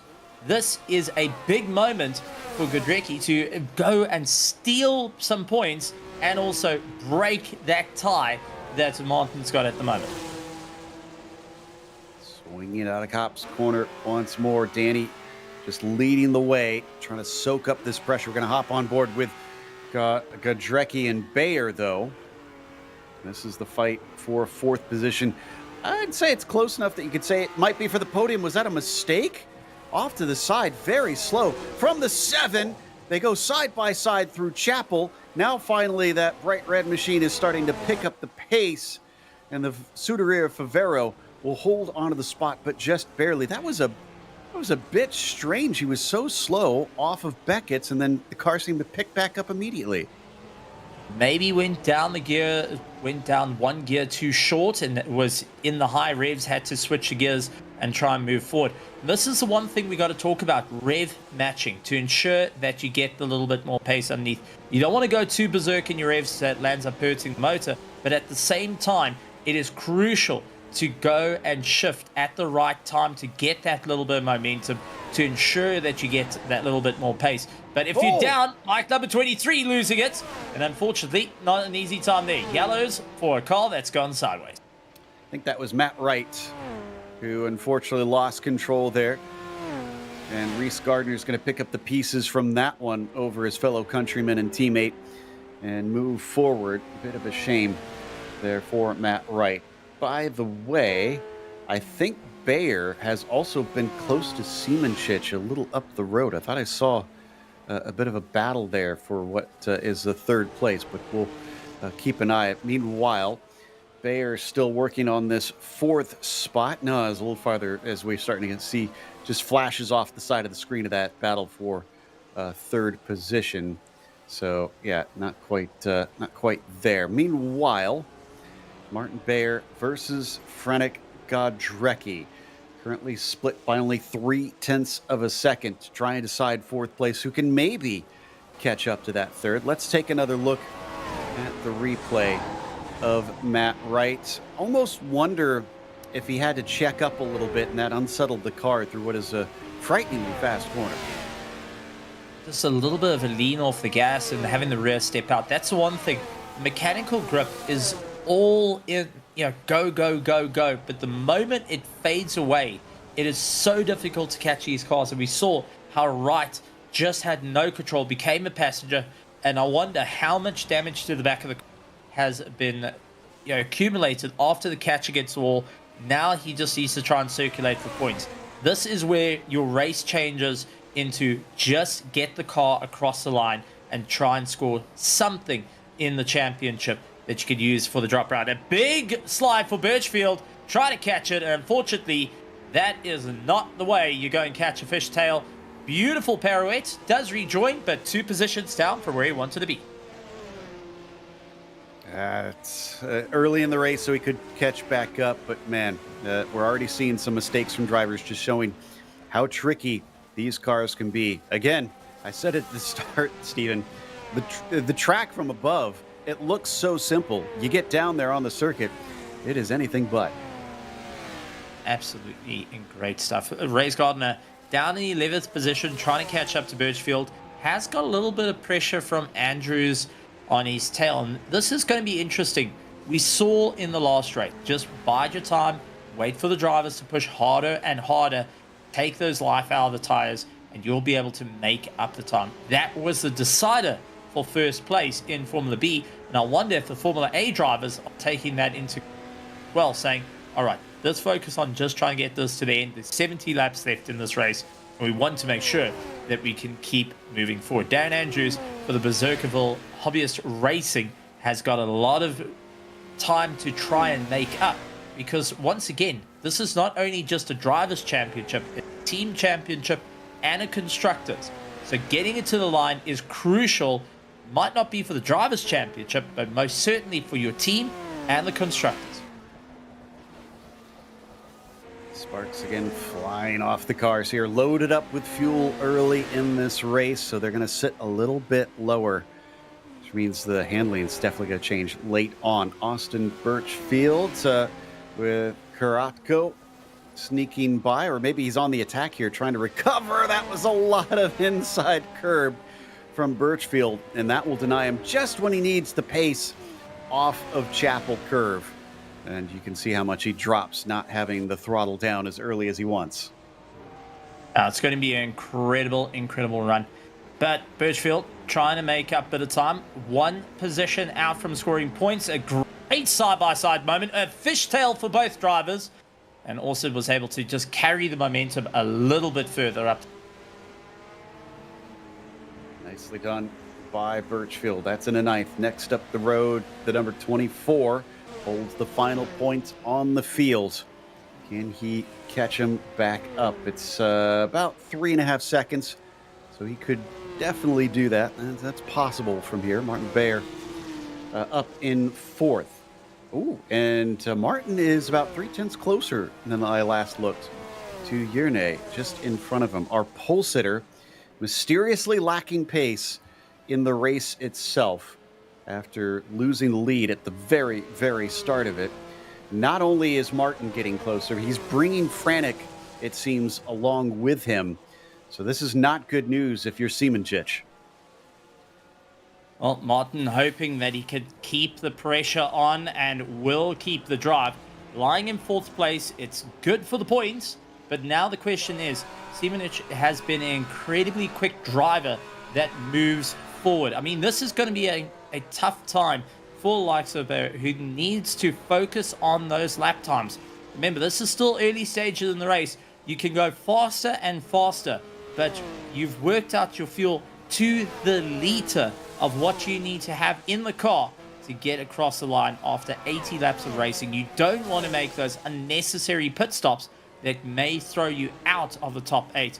Now, at the moment, Martin needs every point possible. Hearing that on top of the damage that Fleur has endured a little bit earlier, there might be some internet issues that could be costly. So crossing fingers that clears up for her and she is able to at least finish this race up. She might be a lap down early, but as we saw before, from Fandango, that drivers can pick up positions from the attrition, which we have had no DNFs so far, so knocking on wood and hoping that we don't have too many, but wouldn't be too sad to see Mafon pick up a spot or two throughout the race. On board with Martin and his Scuderia Favero, and that's a very wide entry from Siemenchich. That is not the racing line. Look at the ground has been gained just in that one corner. Absolutely incredible stuff. And Martin coming in with a lot of racing history in Sim, hoping to utilize that at the moment against the likes of Simonik. Spent a lot of time on all the old Grand Prix games and now just trying to utilize everything of the past, every bit of practice he's had now to ensure he can get across the line, and desperately hunting for that final spot on the podium, which Simonik is holding only just at this moment. Well, a miss is as good as a mile, they say. So if he's ahead, he is ahead, but he's got to stay there until the end of the race if he wants to at least keep that third position. Switching back out of Copse, trying to line up their way through Maggot's curve and into Beggett's here. The drivers have themselves a long race to go. Ooh, that was a bit of a mistake there from Godrecki in the background. Meanwhile, Birchfield, has he already caught up to Danny? Yes, it looks like he has, and is sizing him up, trying to outbrake him, coming down into Beckett's. If he can get the launch off the turn, then he is through, and indeed he does. No cut back underneath by Furman, who now slots back out of the points, or could he get it back here? That was a bit wide out of Chapel. Birchfield, dragging the grass onto the circuit, is still ahead coming down into Stowe Corner, and he will stay ahead, but dramatic moments there with another slide on top of things. Birchfield trying to maybe give us a bit more excitement. Well, this is the one thing. You can be quicker. You can really stand on the gas, but inherently these cars will slide, they will understeer, and you've got to be very cognizant of it.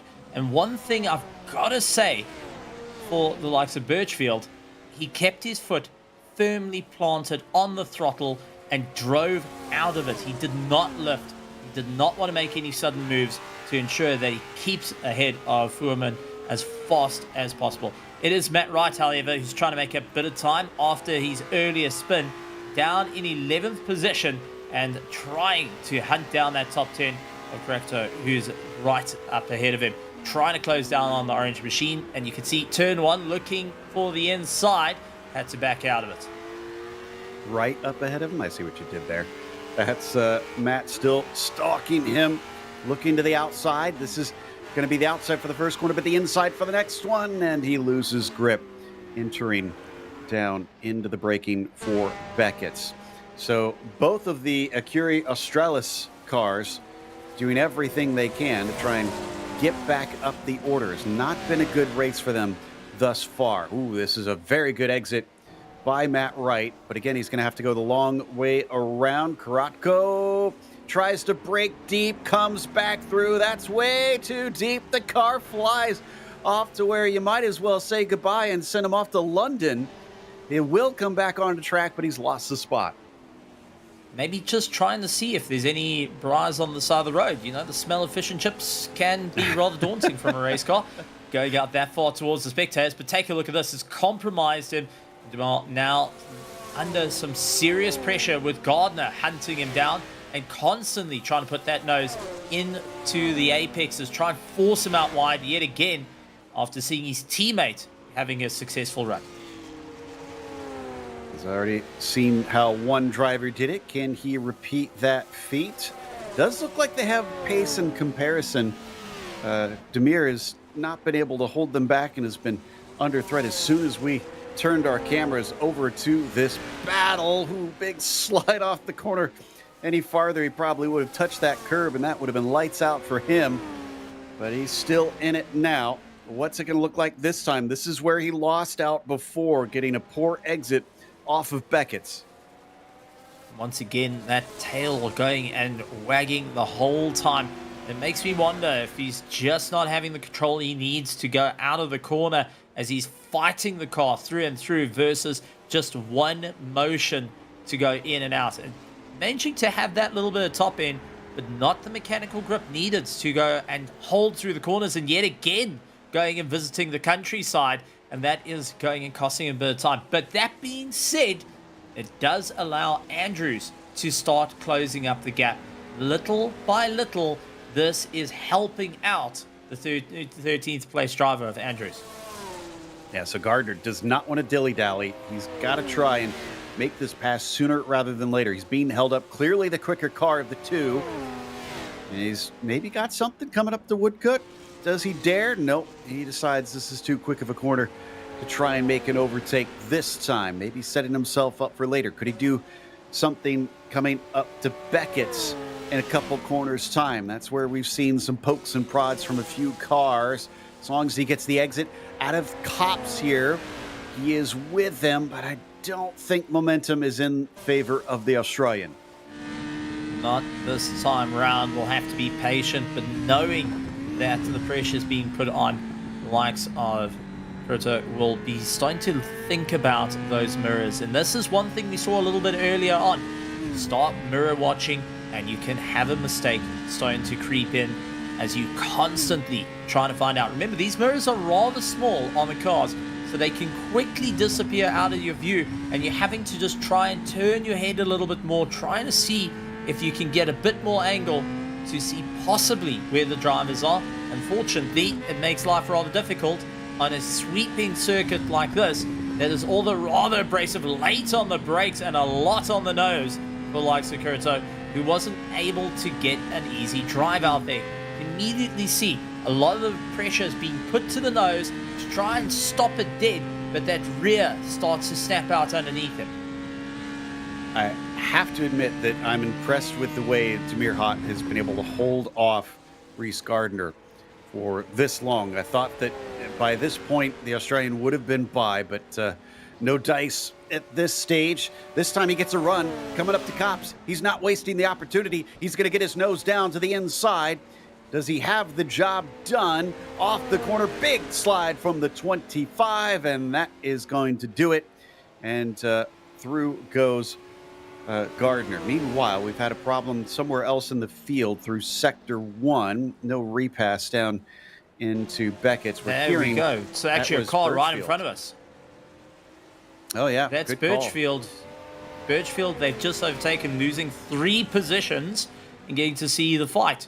Andrews, however, did lift. He was so close to the likes of Demir, but unfortunately lifted for the yellow flag and big send and going off into the felt. Very wide yet again. 3 laps in a row going out too wide. Seems to have not quite figured out that breaking point when he's in the midst of a battle. Demir has unfortunately now lost the position. A good fight back, but maybe just a bit too ambitious. Is Andrews also quicker? We'll find out soon enough. First, Birchfield under braking. The car just seemed to maybe wobble a bit into the grass, and then he clipped that sign. That was a bit of a strange one. A little too far to the left. The thing is, you've got to try and open the corner up as much as possible. You've got to be on the fringes. But the moment that you start braking, because remember, these cars, as soon as you get on the brakes, they start to turn naturally. They start to have that rear coming out, especially if you've got a lot of pressure towards the nose of the car. In terms of brake bias for these type of vehicles, if you had to go and talk about it, is a 60-40 brake bias. 60 to the front, 60% to the front, and 40 to the rear. So that tail battles to slow down, and you have to be aware it will start to dance around underneath you. And just going and playing it so close to the grass is a Russian roulette. Otherwise, you're going to either win or lose to try and get the most amount of pace out of these corners. And this is why they're incredible sim racers out on the circuit. Some of the pros in the world that are fighting it out for every 10th that is needed to get an edge on the competition. For a moment, we were watching Siemenchich versus Bayer versus Godrecki there, all still trying to decide third place, but they're not as close as this battle, which is currently, I believe, Wright, Gardner, Karatko, and Andrews. And actually, I think Birchfield. Yeah, Birchfield's in there too. So yeah, a lot of cars just nose to tail to one another at this stage. And, excuse me, actually, it's Gardner who is leading this group. Wright has ran up the road. In fact, he's a long ways up there. Man, this really is telling how much pace Gardner was losing behind Karatko, because it's now 9 seconds up to Matt Wright. Remember, they were all 3 together just a few laps ago. Andrews with a great drive out of the exit. Couldn't quite make it stick out into the braking zone and tried everything he can. Karatko has been a absolutely super defender, but it seems like soon as the pressure starts to creep in, starts to lose a little bit of focus, he can't get back onto the racing line. 3 wide, however, looked to be on the cards, but Karatko up on the inside, trying to get the drive on Gardner, sweeps across, contact between the two, swings back, and just narrowly having contact with the likes of Andrews. But Karatko, unfortunately, all the way down into 13th position, and there's the understeer, there's the slide, there is what happens when it all goes wrong. Birchfield also getting a little bit out of shape, touching the grass off the exit. Really hope those little contacts didn't damage the cars too much, especially being wheel to wheel. You do not want to hurt that suspension on a high-speed track such as this. This actually allows Gardner to start to run away. Now it's between Andrews and Birchfield. What was a 4-car battle has been whittled down to 2. Bobble off the turn from Andrews. Birchfield capitalizes on that, and he is passed with his own slide coming out of the first corner. Now he makes a mistake. Will we have Andrews fight back? Doesn't look like it. He can't quite pick up on what has been put before him. So these two on just the ragged edge, and once again we see that illustrated quite vividly of what these cars can do, maybe overdriving a little bit. I'm also taking a look at Andrew's car. Every time he gets into the braking zone, that nose goes straight to the ground and actually starts to go right onto the bottom of it and grinding. So maybe this rebound is not set all the way to go and improve it. He's trying to get as low as possible, soft suspension to attack the curbs a little bit easier. But as it starts to bottom out under braking, you lose control on the steering. You're going to have to try and come off the brake, let the nose pick up, and then go for the turn. And these are crucial parts that drivers of more modern era don't get to face it. They don't have these moments where, soon as everything starts to bottom out, the nose becomes harder to turn in and less compliant. You're going to have to focus on that trail braking even more than your usual more open wheel cockpits. I mean, going even to the Formula V's, which is your basics of IRL racing, they don't bottom out like this because the suspension is just hard enough to keep it not from going and bottoming out on the circuit, especially under braking. Yeah, I love the head-on shots. You really get to see the cars kind of dancing and pitching and rolling on the suspension. It's not like anything that we see in modern day with how stiffly they've been able to spring most of these cars. But Bert Knops has been leading the way since the very beginning. It is now up to 17 seconds over Hillebrand. It has been well in control of the number 5 since literally turn number 1 when he out-dragged everybody else around him off the start-finish line and is now leading the way. So we're just past the quarter mark, the first quarter of this race. We're starting to get into the thick of it. That's a bit of a run wide there, but they're, again, allowed to do that coming out of Stowe Corner in these cars before we head back into Club and out towards Abbey Curve. This is where the modern front straight is, and it turns the other direction instead of to the left now up at Abbey. But do love this to see this old school version of the track, which I do pine for a bit. I miss when tracks could be this simple and fast. Well, this is the thing. There's no big twists and turns that get you thrown around and you have to figure out of how to use first gear. But this is also a driver's circuit where you have to really believe in the machinery that you got. Rely on that mechanical grip. And like for Bert Knops at the moment, who lies third in the championship, a big gap here also helps move up in the championship for his team as well. So he is really concentrating on just hitting those apexes and exits and enjoying the moment, starting to feel the heritage, the pride, the excitement as Brabham, a well-known name in the motor racing field, looks to return with another victory in hand, something he has not had all season. Switching back to second place, Nico Hillebrand. I think he needs to start downplaying his chances a bit more. He did not sound very hopeful for today, and yet a great start. And again, knocking on wood, so far the race has been managed very well. He hasn't been able to run away from Siemenchich probably as much as maybe he wants. It's about 2 seconds back to that third place, but he's out of reach. It's not like Yerne is able to attack him from this distance. So I feel like Nico's been doing an excellent job in this race, basically using what's been handed to him. Well, Nicholas had a great start off the line, and now being in second place, that's 8 points for the championship. They'll break him out of the tie that he's been sitting with, and considering has been on a run of bad luck for the third and fourth round, this is a finally break the streak moment, but still needs to try and push through because we're not even halfway done with the race at the moment, and the considerations start to come in. Is there going to be a pit stop? Are you going to take tires? And how much fuel are you going to put into these cars to get back out onto the circuit? How long can you run on a single tank? How long can you keep the tires alive? And that pit window gap starts to shrink every single time you come across that line.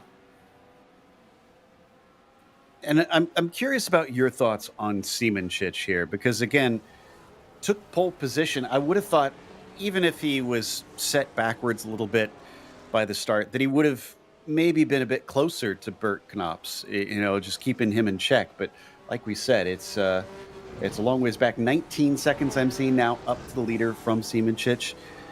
I mean, what do you think is happening? Is this him maybe holding on to his stuff till late in the race? Is he just qualifying better than he's able to race in the way this car is set up? What are you thinking? Well, looking at his lines, he's taking a very cautious route. He's not going in deep. He's not trying to brake later. He's also bleeding off the brake a little bit earlier. I've got a funny feeling he's trying to focus on running a little bit longer into the race, try and keep everything alive instead of that all right attack. He had a bit of a bad start that threw him down. So instead of overdriving the car, it's now preserving what you got. That extra lap or two over the competition will help. So Simonich, who's in for some good points at the moment, lying third, will score 6 points, and that will move him up against likes of Bayer, who is behind him at the moment, who's tied with those points. So this is where I've got a funny feeling. Simonich is focusing on the end game, not the early game. I mean, we've even heard some of the drivers mention that 2 tires might be a call to make if you find that they're wearing out towards the end of the race. Remember, there's a majority right-hand corners, so the left-hand side tires are going to take a real beating around here, especially with them pretty much all being fast right-handers. And then on top of it, we're also getting word that there are a few that are expecting to be a bit close on fuel. So it could be a case of some drivers maybe just fuel saving early and allowing themselves to really push later in the race once they've made enough fuel to get to the end. Godrecki, 24 seconds off the lead, but only 2.7 off of Bayer in that 4th position. We saw him attacking him earlier, but he's fallen off since then and hasn't been able to quite make up the time. All 14 cars that started this race are still running, but only 12 are on the lead lap currently. Got to also point out a lot of these drivers are taking the follow leader approach at the moment. So that once again leads into the fact of possibly those pit stops becoming a real factor for everyone. Now, not overdriving the car, focus on those lap times. You go back to plan A. Remember, whenever you get into a race, you've got your lap time you're aiming for to get the win, but you also give yourself a little bit of provision if you need to push harder or if you need to slack off. And for the drivers like Ross McGregor, who's out on circuit at the moment, there's no one to chase except looking at the clock. Lap times are crucial. You know, if you can go that little bit further by hitting a certain lap time, you want to be as close to it. Index and performance is a thing for drivers that are aiming for a great pit stop and to ensure that they lose the least amount of time. This is always a difficult drive. This is always one that people have to think about a bit further in. But in the case of likes of Matt Wright, he's constantly on the gas trying to catch up to Furman ahead. Yeah, he's made quick work here. Remember, a spin for Matt Wright earlier has set him on the back foot. It's been a recovery drive since then. Up to 9th. Next pass will put him into the points, clipping that inside of the grass there at Abbey just a little bit. He's got to be careful of that because you can see the car maybe dance a little bit every time he does that. Furman, the driver in front of him right now, but as soon as he gets by this 24, that is Matty Shepard that we're seeing on the screen for brief moments. There in the red machine. So I get the sense that the pace is there. It's just a matter of, once again, finding his way by for Matt Wright. This is always a tough time because Matt Wright is seeing that he's one position out from scoring a single point in the championship. He needs to make it work. He needs to try to get that pass done and does look to try for the inside line. Takes a little bit of a corner cut there to get the momentum, but just not able to hold it in the straight. Maybe just a bit too shallow coming out of Chapel Curve there, and that kept him from really using that momentum. But he's made his intentions clear, and now Danny is fully aware. So we'll see if Danny manages to avoid the same pitfalls as Demir did coming into Stowe Corner, overdriving it into that right-hander and giving up positions that way. Matt Wright sitting currently ninth in the championship. Last round was finished up in seventh. He now wants to make this work because he's been on a up and down through the championship. I mean, round one wasn't there. Round two landed up with a single point. Round three got 4 points. Round four, he got 2 points. And now sitting currently zero with a single point right ahead of him. He needs to get past this 24 car. But once again, overdriving the car, how much wear and tears are putting on the tires, how much fuel are you burning up, and you are now one step closer to a mistake that can really change your race. Much more shallow entry for the 23. Is that going to help him out, though? Needs to really carry the speed. This is that high-speed hanger straight where the momentum will count. And nope, he is just not there. The 24 holds on to that 8th position. Just one more lap and almost looked like he needed a bit of evasive action under braking. Oh, the car squiggles just on the exit of Stowe Corner, and all that hard work has been undone. He's got to recatch him. Just that rear stepping out. And that's the one thing you got to be so careful of, is you got to be nice and gentle with the car. If you get on that gas, there's no traction control, there's no ABS to save you. It is either all taps or no taps that you got with these cars, and your right foot is essentially your traction control. If you put a little bit too much, you will go and spin up those rears, and you'll have to fight to catch it back. And there, yet again, comes off the throttle just as the rears start to get into a flick and has to feed the power back in. And as you're doing this, you are wearing yourself out, because you've got to remember, in sim racing, we've got force feedback coming through the steering. You're feeling every bit of detail that generally you would have the seat of the pants feel through your bum. Well, now you're getting it through your hands. And every time there's a snap, an odd vibration, you've got to try and figure out what is going on and what am I doing differently to make it work. And with 50 laps remaining, driver focus is going to start wavering. Oh, so close out of Chapel, nearly making contact. In fact, we saw that last lap coming under braking here into Stowe. I think gives a bit more space, knowing that he's faster into that braking zone, so he doesn't run up the tailpipe of that bright orange machine. Gets a better launch, showing the nose down into club. Knows that's not on, and we'll get back to the racing line. Eager to get through. We've seen this from the Ecurie Australis drivers, always just kind of back and forth, hovering in the mirrors, making sure the car ahead gets hassled until eventually they can get by. Hard work indeed for the drivers, but not over as yet. You can see taking a very shallow line this time around to just get the pace. Looked like a cleaner exit this time around, down the gears in the exact same spot, just trying to get these revs right. But like Sir Foreman just ahead is actually starting to make a little bit more mistakes under braking and entry into the corner, because you can see the rear getting more and more loose, that he's having to counter steer it into the corner. This is starting to compromise his drive and make life a little bit more difficult.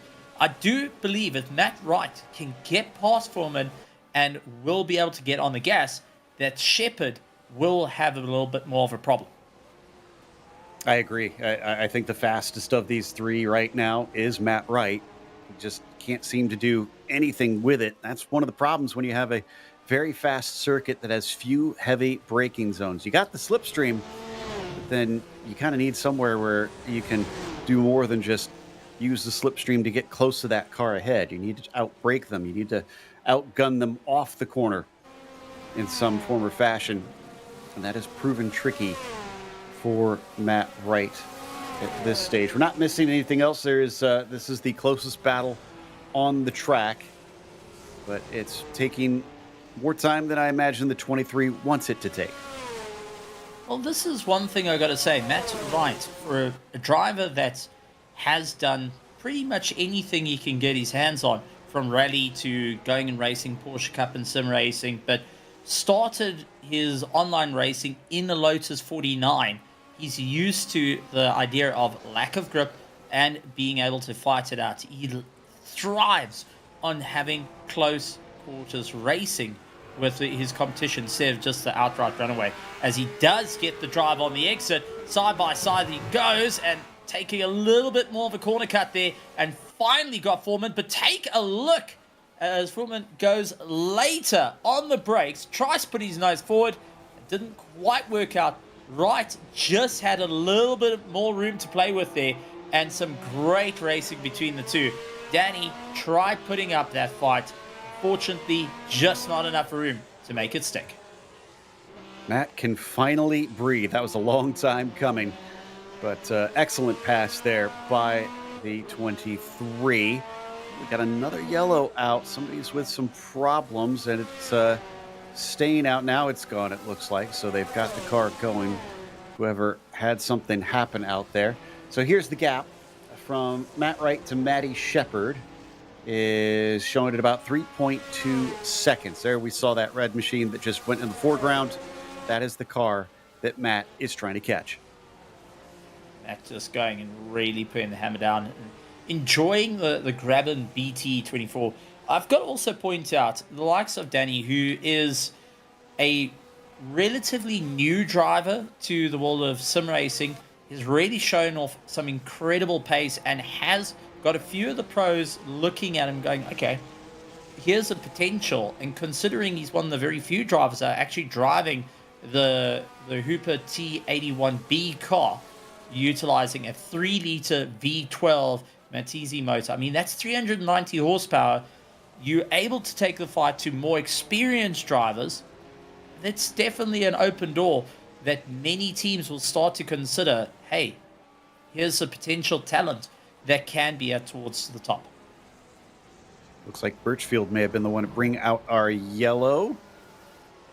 Car just sliding around out of stow, and off he goes into the infield section.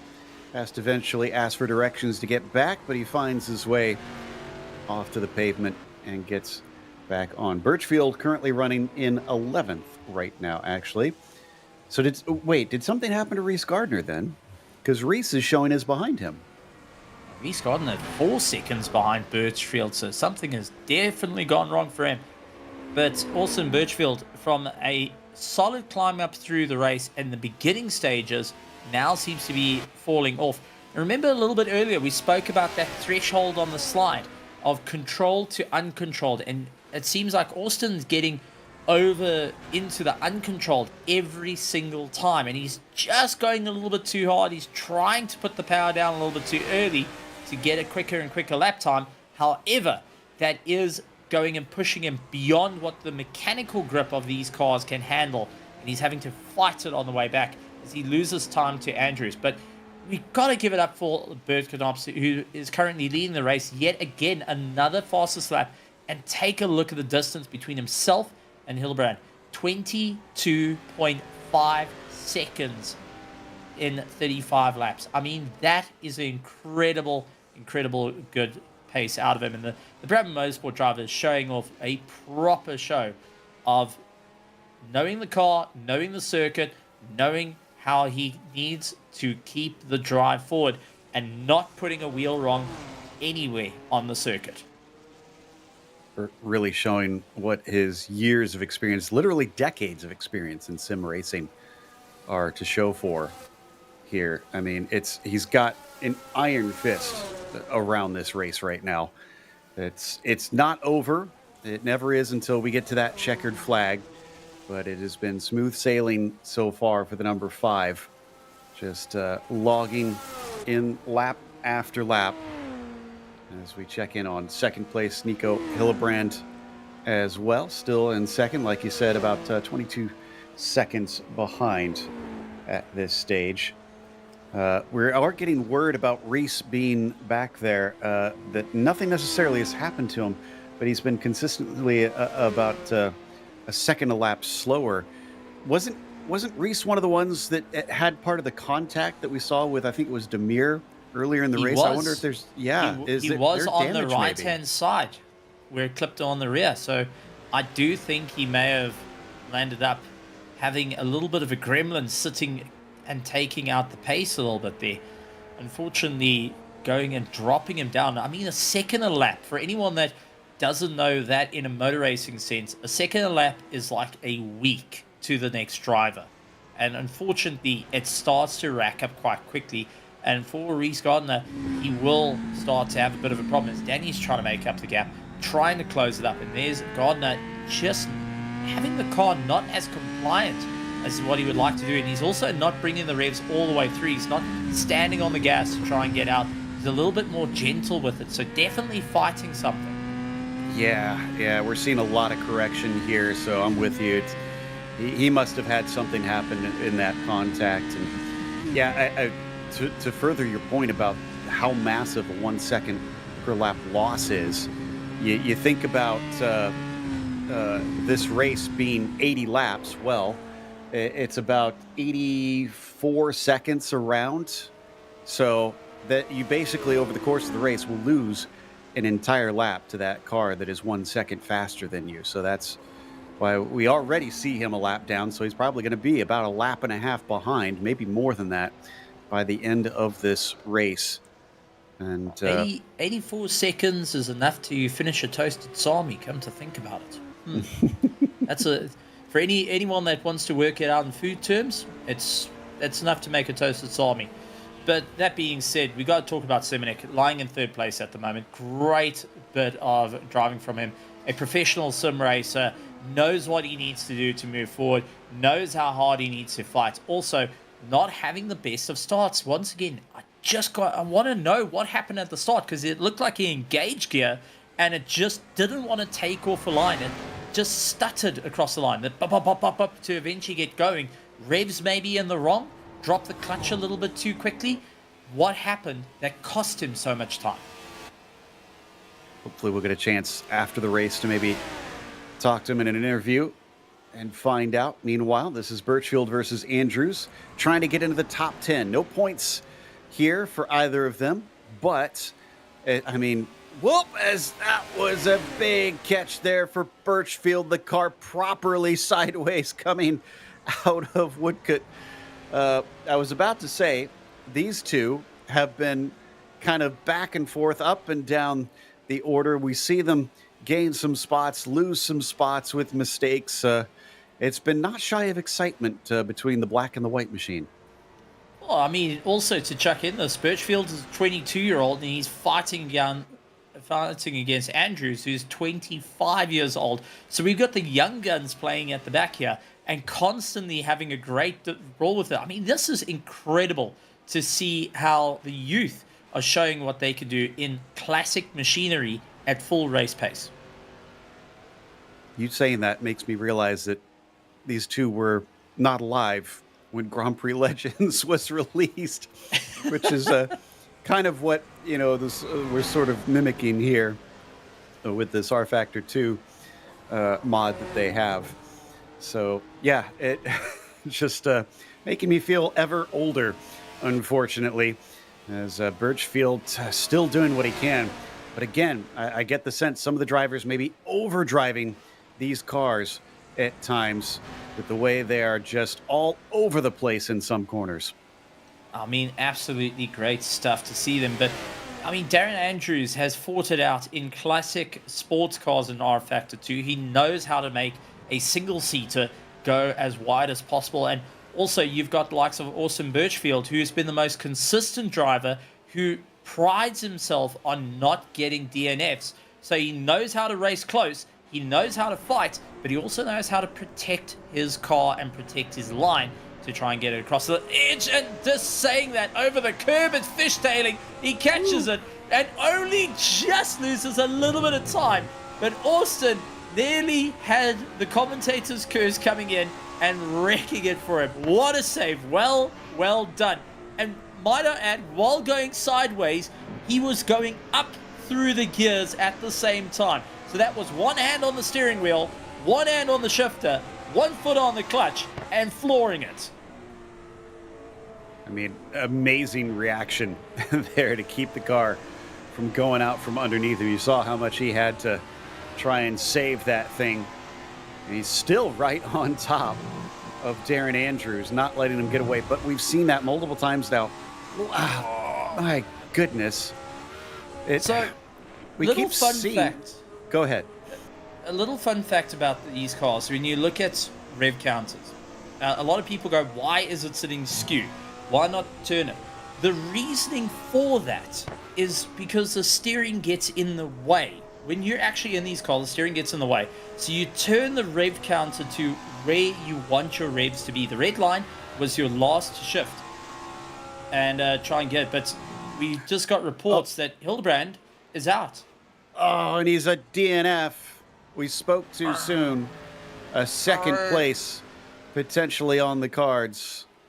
And the bad season continues for That Nico. would be 3 races in a row.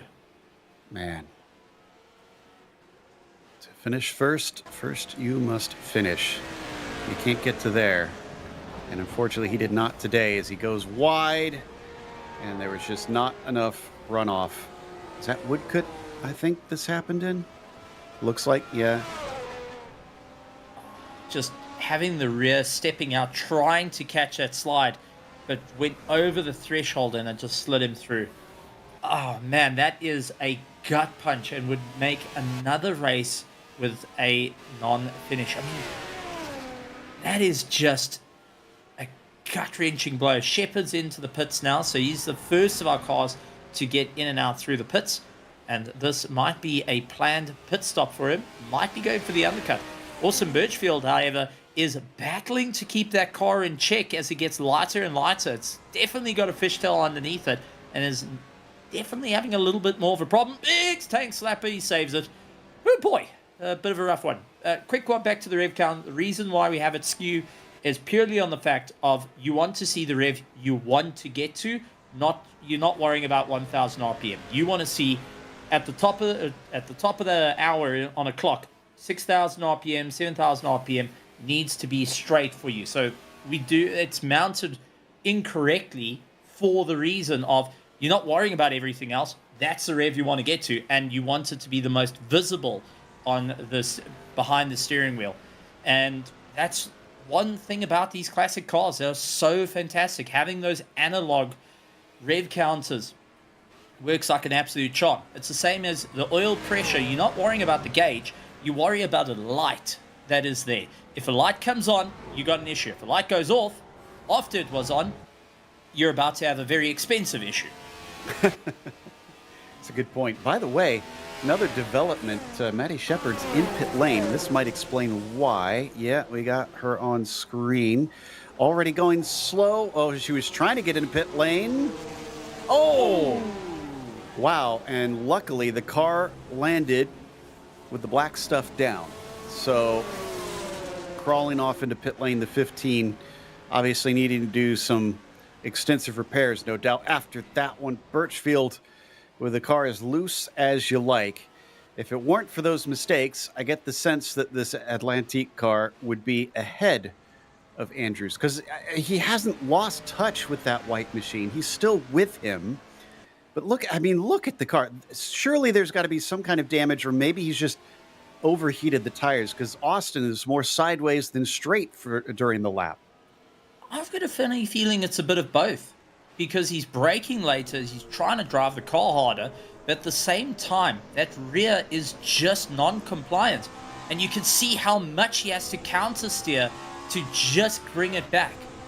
There is a little bit of gremlin damage there sitting, bugging him. And as the car gets lighter and lighter, as he's pushing harder and harder, the rear is coming out more and more. He's not having that control. But we got another DNF, and that's Kurto, who is out of the race.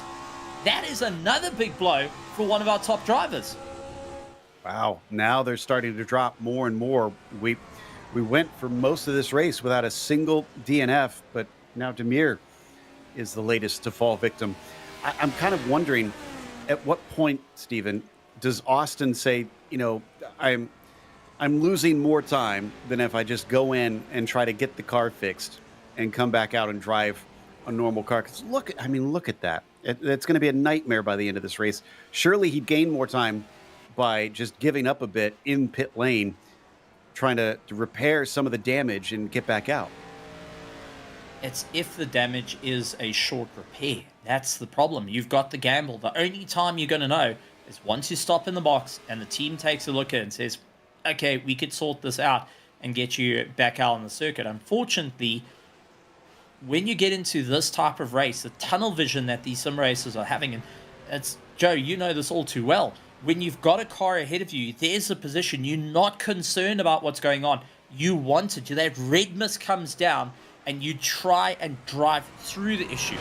And that's where it comes in about knowing the cars, knowing the sim, knowing you're driving a little bit more, and that can only come from experience.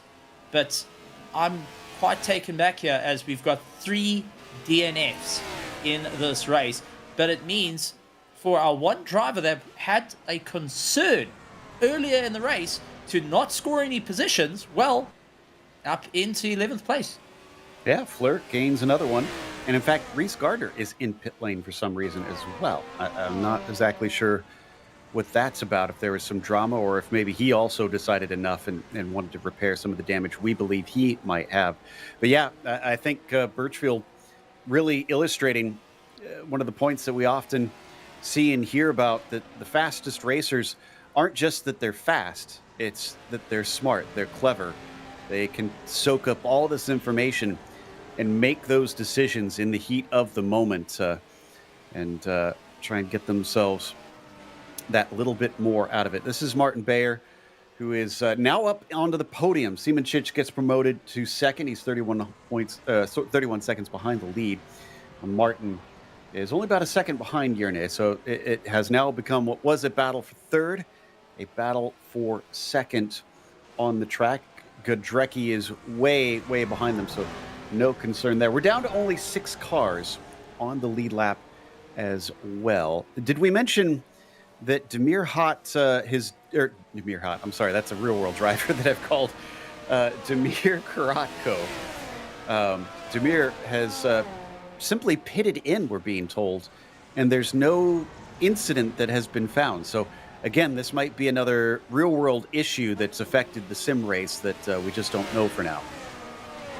That would be a gut punch of a blow. But we do have a car off, and unfortunately in a bit of a precarious position.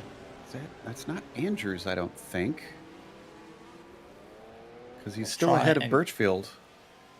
We'll try and figure out who that is, but one thing you don't want to do on a racetrack is stare forward at the drivers coming at you, and you're at a complete stop, especially into turn 1, where it takes one understeer moment, which we have seen during the course of this race, that can lead to a very big hit. Now, I'm showing Maddie Shepard back out on the track, but I'm pretty sure Maddie's in a red car, so that wasn't Maddie that we saw backwards. Oh, that was Fleur, I think, that had another issue. Yeah, so big one. That progressively got wrong, and slid, stop, eventually, only fine.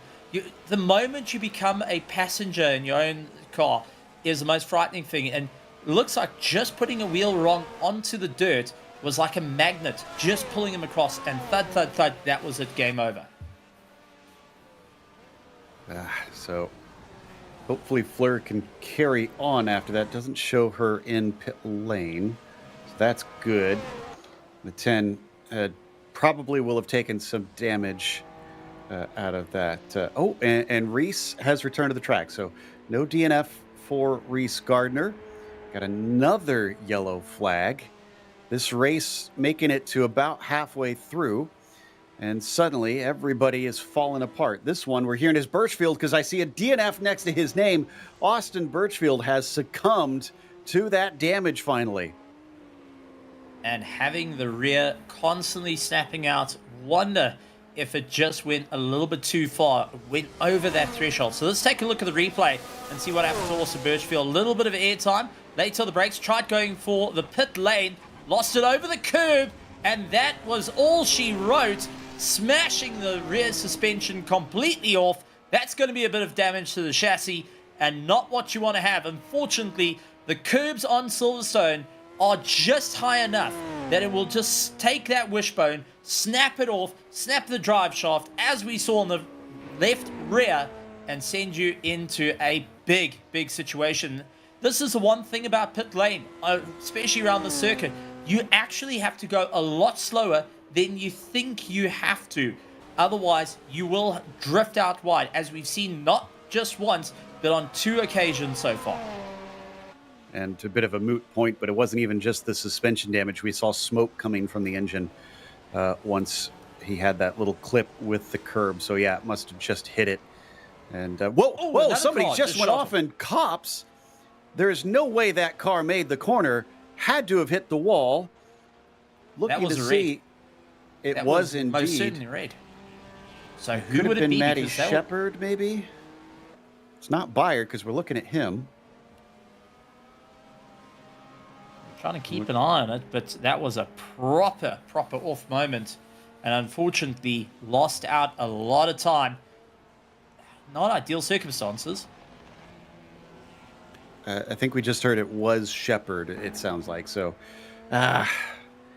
after the 15 got the car all fixed up, back out and immediately throws it away. Just too deep into the corner, knows it very quickly. No saving it. Off into the tires, half the car gone into pieces with the concrete just gobbling it up. So there's another victim out. Silverstone is one of these circuits that it looks relatively easy, but when it takes one mistake, you coming off at high speed, especially old school Silverstone like we're racing on right now.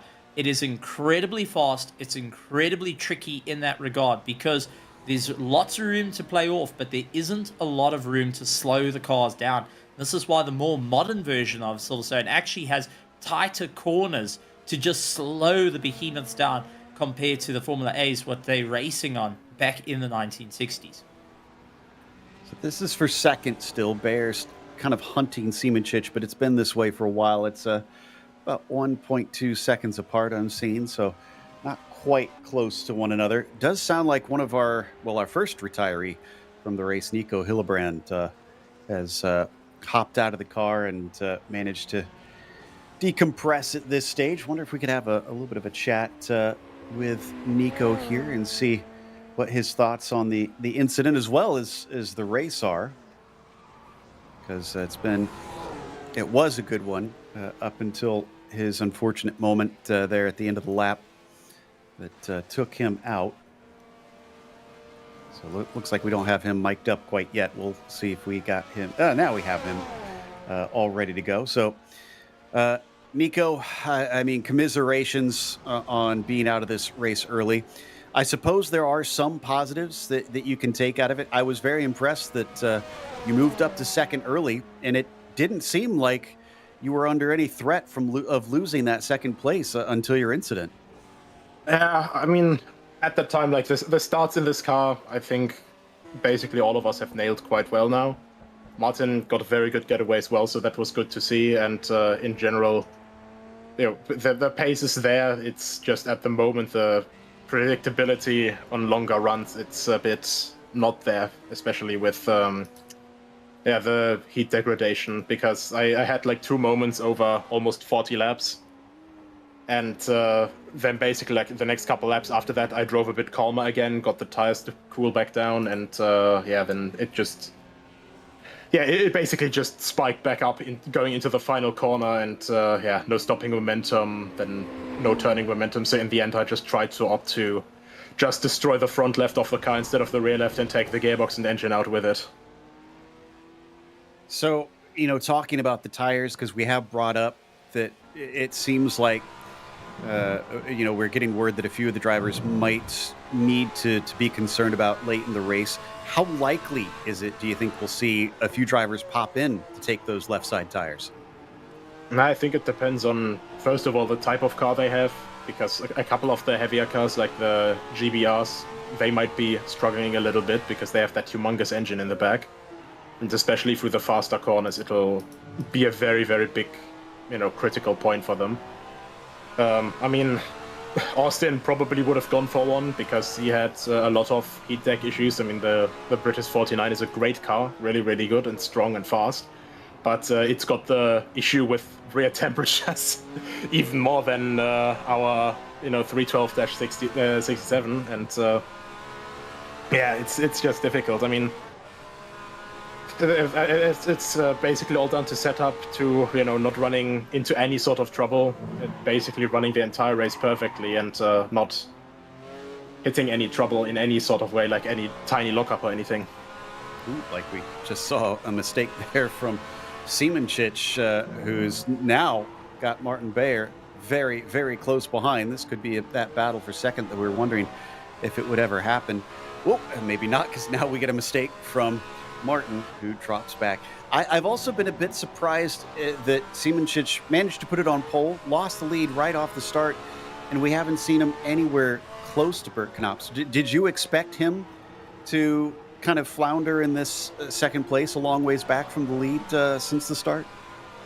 I mean, at the beginning it was going to be more of a grab 'em or brab 'em show anyway, because Bert, he knows that car very well. He's a stupendously fast driver in these cars. I mean, without him, I probably would have DNF'd way earlier as well this race, because just before official practice started, we were at the track together, and he was giving me some setup advice, which actually got me like a second and a half out of in pace and drivability. I just messed it up myself. But yeah, the BT24 carries a lot less fuel than the Mark 1 of Järne. So at the beginning of the race, like, not only is Järne's car quite a bit heavier, he also carries like 20, well, I don't know, more like 50, 60, 70 liters of fuel more. So it's going to be a really, really difficult one. I mean, I think Järne for sure will probably be coming properly into his element in the closing stages of the race, but I think Bert has just done such a fantastic job so far that he's basically got this in the bag as long as he just stays on track. So up next is going to be the Nürburgring. So we go from 8 corners to 100 plus, essentially. How do you fare at the ring? Oh, I absolutely adore the Nürburgring in any of its iterations. I mean, basically preparing for this season, I read through like 49, 59 fucking different books and all that stuff, and different like articles on what actually changed in the track over the years. So yeah, elevation and all that stuff, but it just brings this extra little thrill to it, because no walls, still very, very unsmooth surface, and with these cars it's incredibly fast. Apologies for the language, of course, but yeah, it's going to be a fun one. I'm really looking forward to this series heading off there. Thank you for coming and chatting with us, and again, commiserations. It was looking like a very good race up to that point. Yeah, thanks, lads. Thanks for the great stream so far, and yeah, I hope it's a good race until the end as well. Certainly shaping up to be a good one here, Steve, because look at how close Martin is getting. I think Järne having a bit of trouble with that extra fuel weight that we heard Nico talking about. Is it's now allowed that bright red machine to absolutely fill his mirrors. Well, this is it. It's keeping him honest at the moment, looking in left and right mirror. But I've just got to say, with Nicholas, despite everything, still remaining quite positive on how the race has gone, and also just going and keeping an eye on all his competitors, shows how much of a family the category is to one another. That's even though you're out, even though your race is done, you're still taking a look and going, well, I want to keep an eye on my mates, want to ensure that they have a good race and cheer them on to the very end. So that to me is already exciting, and both likes of Martin Bayer and Simonik a little bit ahead are going to appreciate when they listen to it back a little bit later on after their race. So he was close, now maybe responding a bit. Järne putting some distance. Bert Knops coming up on more lap traffic. I think we're down to, I believe, only the top 5 on the lead lap now, because I saw Wright getting passed as well. 4 cars are out of this race, only 10 still remaining. Gardner last of the field, still trying to salvage what he can on another frustrating day But speaking of salvaging things, I mean, how about Matt Wright out there, up to 6th position? Yes, he is a lap down at this stage, but considering the drama he's been through, still points on the board, multiple points on the board at where he sits right now, not letting his mistakes define this race and rebounding in a very excellent way. This is the thing. It's just motivation to keep going. And it once again brings back to the fact, if you see the green, try see the checkered. You're not sure how your race is going to go. I take a look at like Flair going and landing up with an issue early on in the race, but now up into 9th position. 1 position down on scoring a single point for this race. So one problem can take him out. For the likes of Matt Wright at the moment, lying in 6th position, it's going to be a good haul of points as well. Means it's still in for the championship fight, going and scoring 3 points here and not having it just be a 0-point drop round for him. New fastest lap of the race, down to a 23.6 for Bert Knops. Let's see who else's. Let's see what everybody else's fastest lap looks like. Siemenchich, 24 flat, so 0.4 of a second quicker. Yeah, Bert is definitely flying. Again, only 8 corners, so finding 0.4 around here is pretty darn impressive. You're consistently faster than a lot of other people around each and every corner. There is Yerne for the Rafa Racing Club, not only racing here in the sim world, but also in real world racing. Of course, showing up in places such as SRO, out in actual motorsports, based out of Texas, and employing a lot of fantastically talented drivers. No doubt finding a few of those talents here in the sim world with the way motorsports has changed these days and allowed drivers to show their skill in this realm. But Martin trying to chase down that Rafa Racing Club driver with still about a second and a half to catch back up. This is a great response, Steve, from Gierne. He is a lot farther ahead than when we were talking to Nico just a few minutes ago. Well, this is it. It's also rather exciting to see the drivers putting in that little bit more effort, trying to figure out what they can do. But I do think the likes of Semenuk and Bayer, this battle is going to continue right until the dying last laps of the race. Because if I look at what Semenuk's busy doing, he is sliding the car a little bit more, trying to get into the corners a lot harder, trying to get a lot more pace, but starting to take that life out of the tires every bit during the course. And we saw this earlier on, where just having a little bit more life at the end of the race means that you can challenge for the position. So Semenuk's got to be very careful on how hard he's pushing and getting that nose into the corners and sliding, allowing those rears to start losing the grip, because it's going to come back and bite him in the last 5 laps. Speaking of biting him, he was quite wide coming out of Woodcut, so I kind of wonder if he is feeling it now already. And I said the gap was at about 1.6. It's now back to 1.1 between them, so he is losing some of that. And they're coming upon lap traffic. That could also play a part as we once again check in with our leader. Talk us around a lap here, Stephen, how to be fast with Bert. Well, Bert at the moment trying to aim for a bit of a later apex in through the corners. Especially for the right-hander, you want to get down to about 3rd gear, keep the momentum up, feed the throttle on the way through, a little bit of a lift in through the kink on the left-hand side, hard on the brakes, bring the nose down to 4th, 3rd, into 2nd, back up into 3rd. It's very high in 2nd, bring it all the way to 10,000 RPM. He's battling to get the traction down. Changes up, and now this is where it gets a little bit of a difficult situation. You've got to count your markers. 3, 2, 1, brake onto the and try aim for a long right-hander. The apex is very, very late. It's not on corner entry like we've seen most of the cars going shallow. They get thrown out too wide, so he has to be very, very cautious. Once again, hard on the brakes, down the gears, 2 gears down, bring the rear to slide out through the right-hander, fighting at the steering. Once again, not having the easy time out there. Mechanical grip starting to run away with him. Take a very tight line, cut the corner a little bit, not too much. Otherwise, running on the marbles causes you to go and step out. flat out on the way through, down the gears, hard on the brakes, mind the curb, bring the nose in, let the rear start to slide you out through this long right-hander and back across the line. Is flat out on the way through.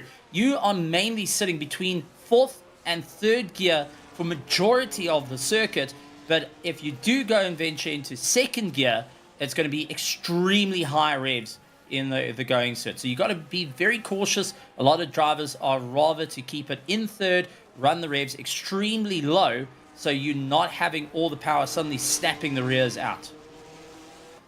Almost to the final quarter of this race now. 4 cars left on the lead lap.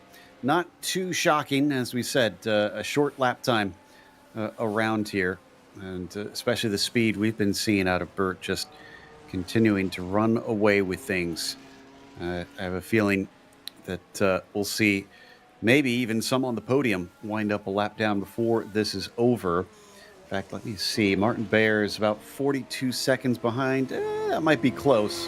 Gadrecki, though, sitting in 4th. He's about 60 seconds behind. So another 20 some odd seconds, and Burt will be up to the rear of the number 10. There is Franek,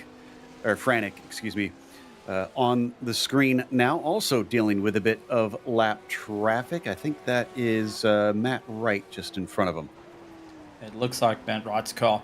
This is quite an interesting thing. If you go back to what these cars are using a Hewland gearbox, they're actually dog legs. So think of a normal road car. If you have your first gear towards your leg and forward, that would be first in your road car. For these cars, it actually is reverse. Back in the day, they actually locked out the reverse gear by putting a bolt in through the selector to stop drivers from going into first gear as naturally as they wanted to. It's similar to an old Mercedes having that type of gearbox.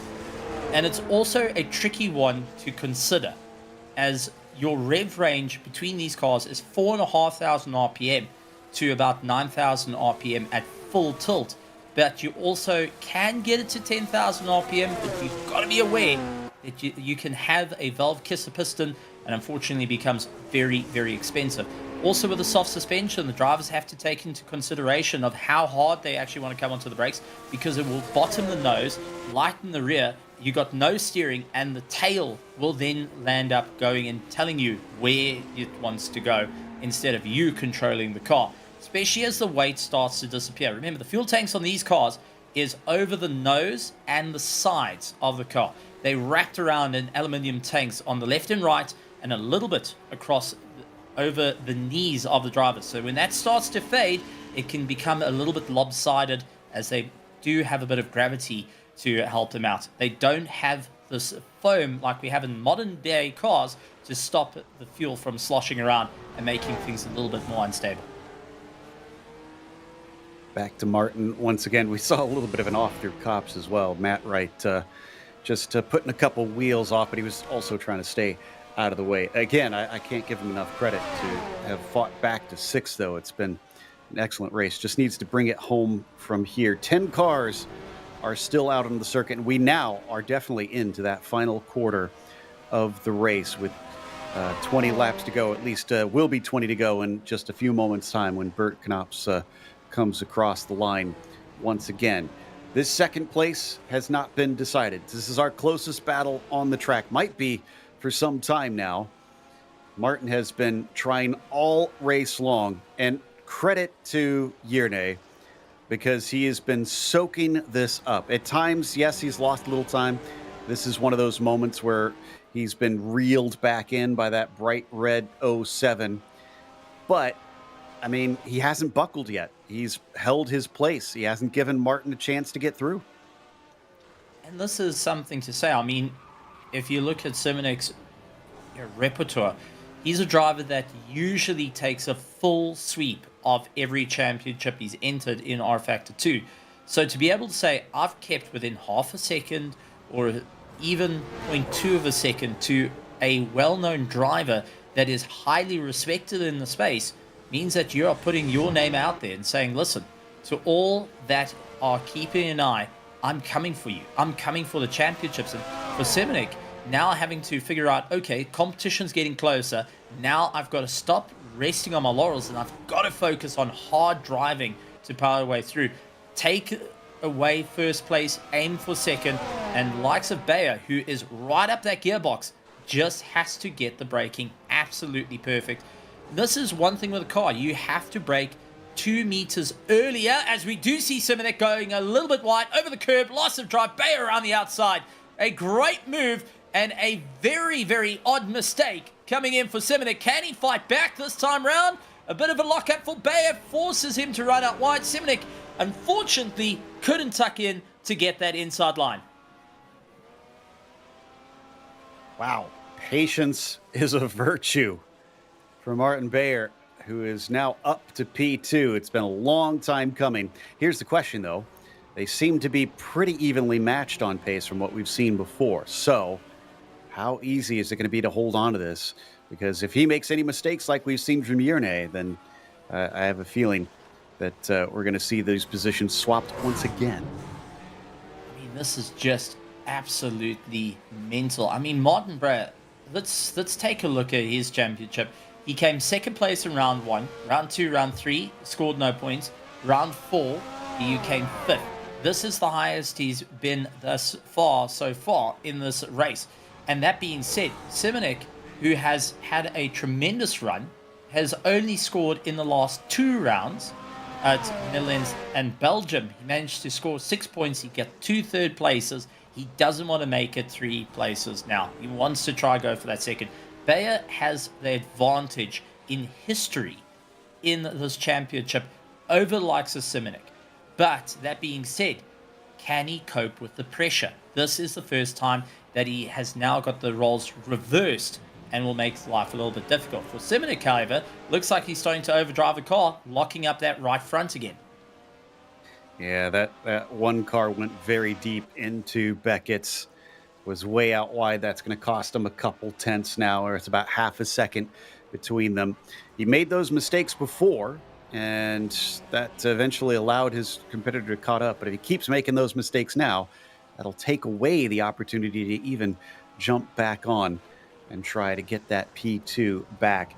And remember, while yes, this is for second place, should anything happen to Bert Knops in this race, that means that these two drivers are suddenly battling for the wins, just making it all the more important to have that track position.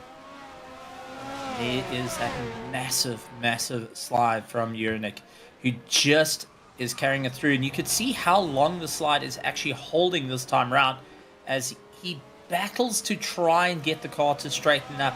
He's having to just focus and wait for everything to straighten, then get back onto the power as hard as he would like. And I think these tires have started walking off the cliff underneath him. He's starting to battle. Same as Bayer, because into the hard braking zones, he's locking up that right front every single time.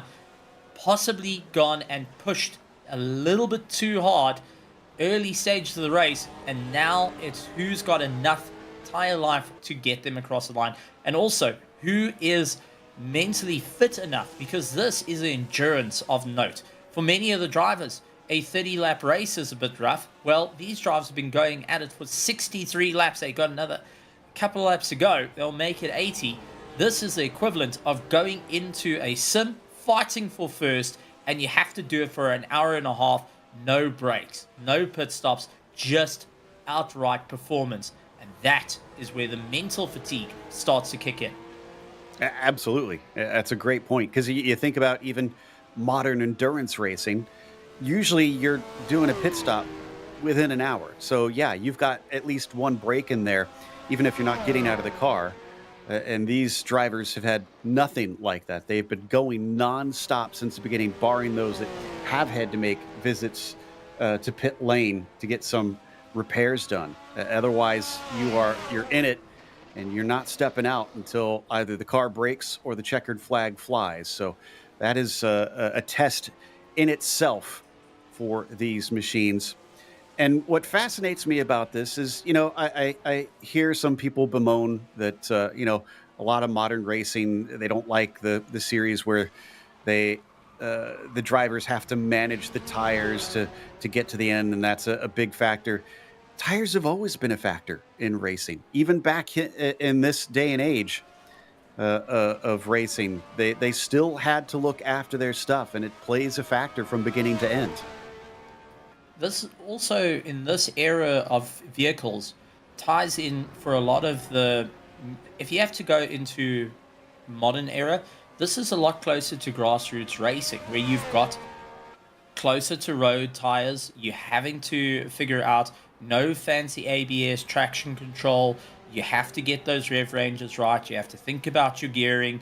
This is also an incredible, incredible run. And this is why the era of racing is loved by a lot of racing enthusiasts. I like what we've got out here, where the drivers are getting to experience a little bit of what happened in that era, where you have to start concentrating on so many factors that honestly, when you climb into a more modern car, say you jump from this to an F4, a modern F4, that it becomes, well, mundane to drive because you're so used to fighting with the car, getting your gears right, watching those revs, and you're not worrying about let the lights show you where to go. You have to look at the number. If it says that you're at 10,000 RPM, you need to change gears. You need to get your foot on the clutch, shift, or you're going to have to get your rev range right and bring that gear in, not to destroy the gearbox. A little bit of a lift on the throttle. There's so much you actually learn here in this type of racing, and it's why it is so loved. And this is why so many drivers return to the HRSC to go and be a part of this, to go back to the open wheel racing, grassroots racing that is challenging but makes you a better driver going forward. Absolutely. And man, sim racing allows us to do things we could only have dreamed of. And I do love this era, but one of the things it didn't have going for it was safety. And sim racing allows us to basically not have to worry about that whole aspect of it, down to just enjoying the thrill of these machines, the speed that they had, as well as the difficulty that these drivers had in racing them. This is all analog, so there's no digital aids, there's no ABS to help them out there. There's no fiddling with the fuel and whatnot and turning a knob on the steering wheel. It is all under your right foot, how you drive the car to how long you stretch the fuel. So this is very much a raw form of motorsport, and that's honestly what I do love about it, and what I love that sim racing does for us here, that we get to experience these cars. So far, does look like Yerne has been able to reel back in Bayer. I see that gap is down to 3/10 once again. I know we've been watching Bert put more laps on other cars out here, but sounds like that battle is not over yet. We're down to 14 laps to go. It is coming to the end of it. And it's going to be a close fight for second place, that's for certain. And we also did see Ross McGregor a little bit earlier, the Thraxton Writer, and a consistent pace down in 18th position. So he's looking to score some good points, 4 points in the championship, which will move him quite far up, actually, to keep the momentum. This is where it's going to be interesting, however, for the likes of Bayer, who lies 5th in the championship, and Simonek lies 6th in the championship. So whoever wins here will usurp the other in the championship, because going into this race, they were tied on 12 points. You make an excellent point on that one. Yeah, this is going to be a decisive round in the narrative of this title, and I can guarantee you these drivers do really care about the championship fight for this season. It's not just from race to race taking that race win. They want the overall crown, the title, the trophy in their hands come the end of it. So we had our midpoint in the race. Ooh, there's another little lockup from Martin there, coming up into Stowe Corner. We had all those dramas mid-race. Things just seemed to suddenly erupt at the halfway point. We lost a lot of cars. And now it's almost like we've settled in a little bit here, Steve. Drivers just putting in the laps. I wonder if those still left kind of understand that I just got to get to the end from here. We've seen a lot of people fall by the wayside. I know if I can just get to the end, I got a good race underneath me. And this is where it gets a bit tricky because a lot of the drivers tend to come off the gas, and that is the most dangerous part about it. Think about this. Statistically, you will have a bigger accident driving, being so close to home than being away from home, because now you have it on the racetrack where you think you can lift off a little bit more, but at the same time, you land up braking a bit later. You land up going and forgetting your brake marker. You get stuck in trying to figure out where you're going, and you get into a mundane drive. And unfortunately, that's where problems tend to arise. You've got to give yourself a challenge, whether it's aiming for a lap or whether it's aiming for a time or a position. As we do see Simonik trying to go around the outside of Bayer as they completely try to put the hammer down. Bayer's able to get a neater drive and a neater exit. Unfortunately, not having the easiest time, had to back out of it after losing that rear a little bit more. Got very close, though, so I imagine Martin's going to be a little bit more wary, maybe more on his toes, trying not to make those mistakes. Or potentially he could be pushed to overdrive the car at this stage. Maybe that's what Yerne is trying to do, as Reese Gardner is fighting for positions. This is Mifan Fleur. Now this is going to be interesting, as Mifan now trying to figure out how to defend and hold the position against Gardner, who was one of our quicker drivers a little bit further up the road. Unfortunately, mistakes threw him down. But Reese is now having to think, what does he need to do to clear this pass? I do want to also touch on that Gardner is doing a project for university. We're interviewing sim racers. So at the moment, thinking about what do I have to do for my studies, as well as trying to fight for a position. Wouldn't like to be in those boots. Is Gardner as well? Because I think it's Fleur. Okay, we're getting confirmation. It's Fleur that she's doing a project as she goes a little bit wide. Coming off the corner, they almost banged wheels along the main straight. Is Reese going to be able to get this pass done? Not quite. The unfortunate news for both of them is this will not change whether or not they score points. This is for 9th and 10th. And they're about 3 laps behind Darren Andrews, who sits in 8th position. So unless somebody in front of them wrecks out from here, I'm afraid they're not likely to get any points in this race, no matter which order they finish. This is brownie points right now. Unlike our 2 drivers up ahead with Bayer and Simonik, they're fighting for championship points.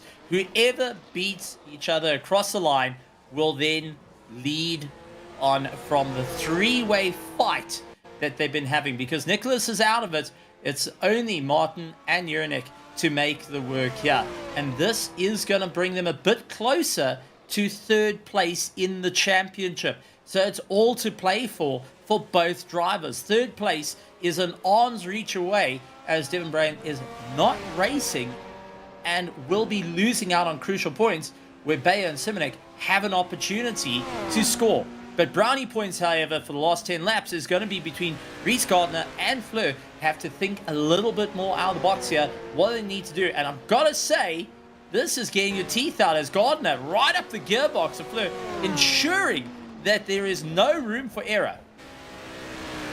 Putting the pressure on Mifan, looking to try and just get that exit right. You can see the car squirming around underneath her, knowing that those mirrors are absolutely full of yellow and green. Coming down to the braking of Beckett's now. Not going to try it here as he's setting himself up maybe for a wider entry to get the launch off the exit. It does look like that's what he's trying to do, trying to get underneath that white car and get the slipstream. Looking to the inside, Mifan defends it first, comes back to the racing line as we hop on board with Reese Gardner. Oh, that's deep. They're going to make contact. She is shoved a little bit deep into the corner. He backs out to try to let her catch the car. He also goes wide as he clobbered the curb, and they'll regroup and come at it again later, but scary moments between the two. A deep breath held by both at that very precise moment of, okay, let's try and make it through. But Reese Gardner now has got the bit between the teeth, tunnel vision's in, red mist has come down, and ninth place is within reach. But he's going to have to earn it, as Fleur is going to make it incredibly difficult, and has shown, if you want to get round me, you best make it work. Otherwise, you're going to have an extremely tough time. And these drivers only have a couple laps to try and settle it out as well. So they continue to tick away as Bert is, let's see, about halfway through this lap. So we're looking at about 7.5 laps or 8.5 laps left to go at this stage of the race. Just a few more circulations around. Whatever place you think you're strong, you got to use it. And I think this is where we've seen that Reese is strong. This time, he goes to the other side, and he's fully alongside by the hangar straight. Let's see if he can get the job done. No. Car may be lacking a little straight line speed. And another thing to point out, these two drivers might be racing for on-track position, but they also both racing for team championship, because it's the Berserkerville Hobbyist Racing that's 6th, and the Curie Australis is lying 7th in the championship. Both are tied. So this is a team rivalry fighting it out. Ooh, Gardner with another go at things. I'm getting the sense that between these two cars, the corner exit definitely goes to Reese Gardner, but he's lacking the top end. Every time he gets that run, he just can't seem to stay side by side into the corner. He is going to have to get creative. What happened to Martin? He was, definitely a lot slower. Semenek long since gone. And we're going to try and figure out, but they are not having an easy time out there. Possibly rear stepping out. Ooh. Ain't that big flight. Bounce around. And that's it. Race over for Martin. Just like that, a few laps from the finish. That goes to show you can't rest at least a moment. And there he takes a tow back to pit lane. Car gets loose, round she goes. That was the initial problem. And it progressively got worse.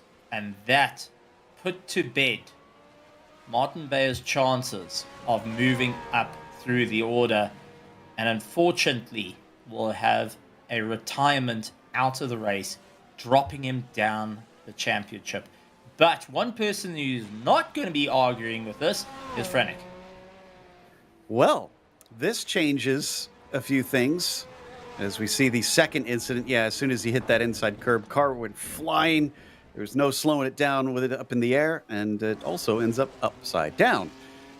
So, Van Fleur and Reese Gardner are now battling for a point, because they should be able to overtake with enough laps left that they'll be ahead of Martin Beyer on the scoring.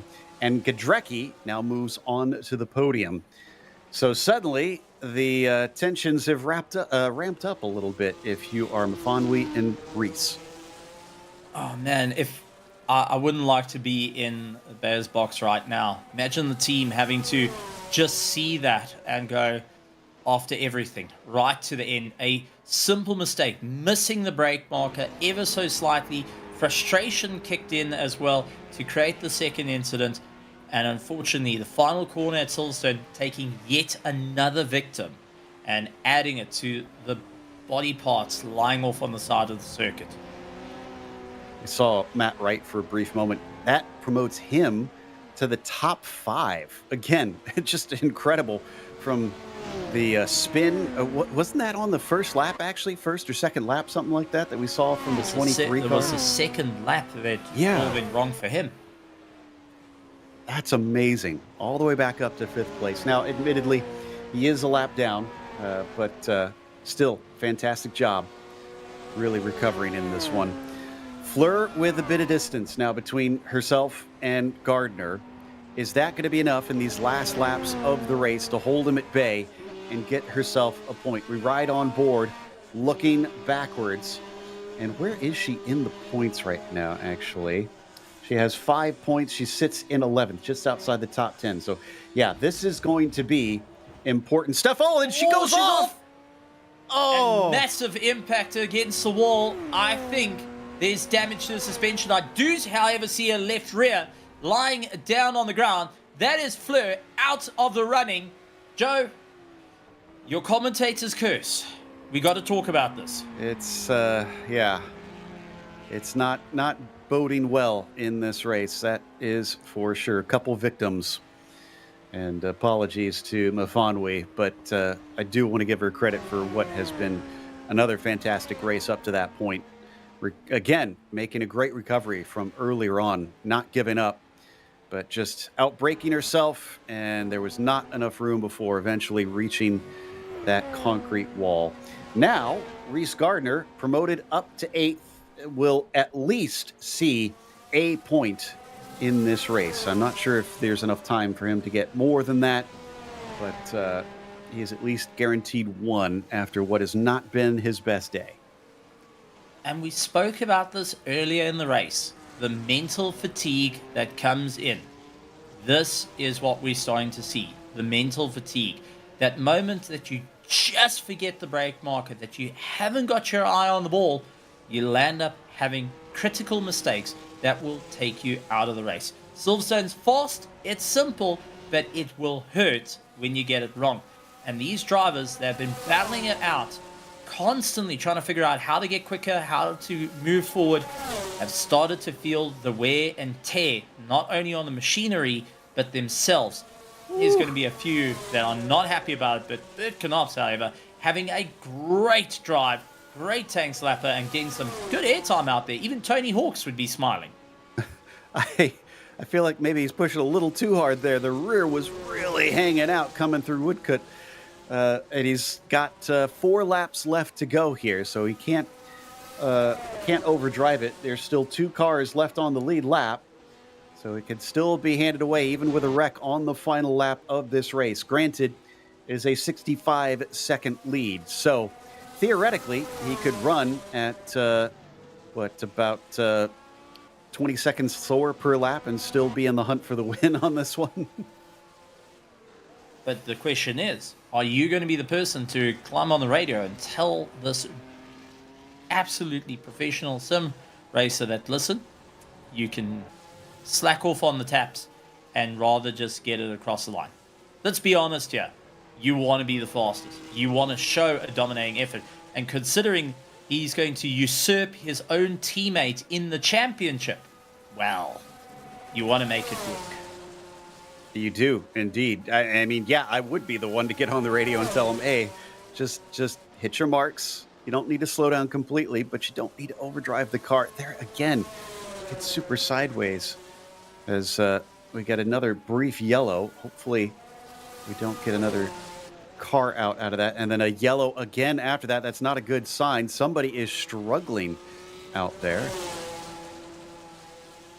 This is going to be a tough time, and Birkenhops, I've got to say, keeping it clean, keeping it consistent at the moment, but take a look at 3rd place.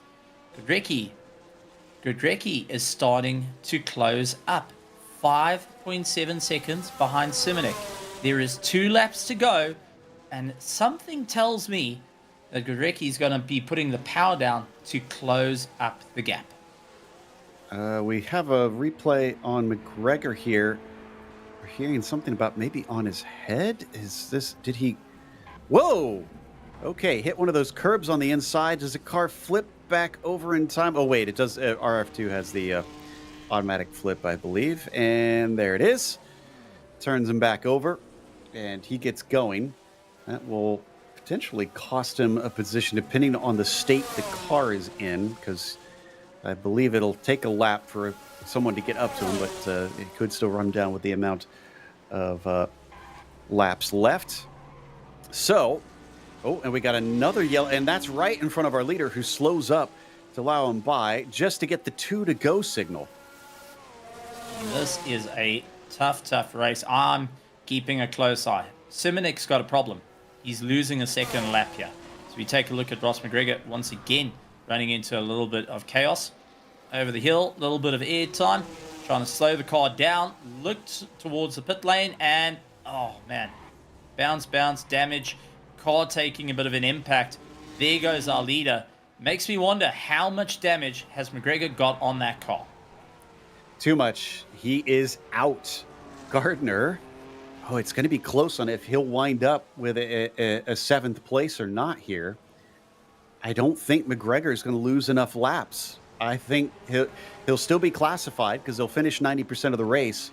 So Ross, despite DNFing, is probably going to get 2 points on the board. Bert Knops coming around to get the 1 to go signal here pretty soon as he flies through Club Corner.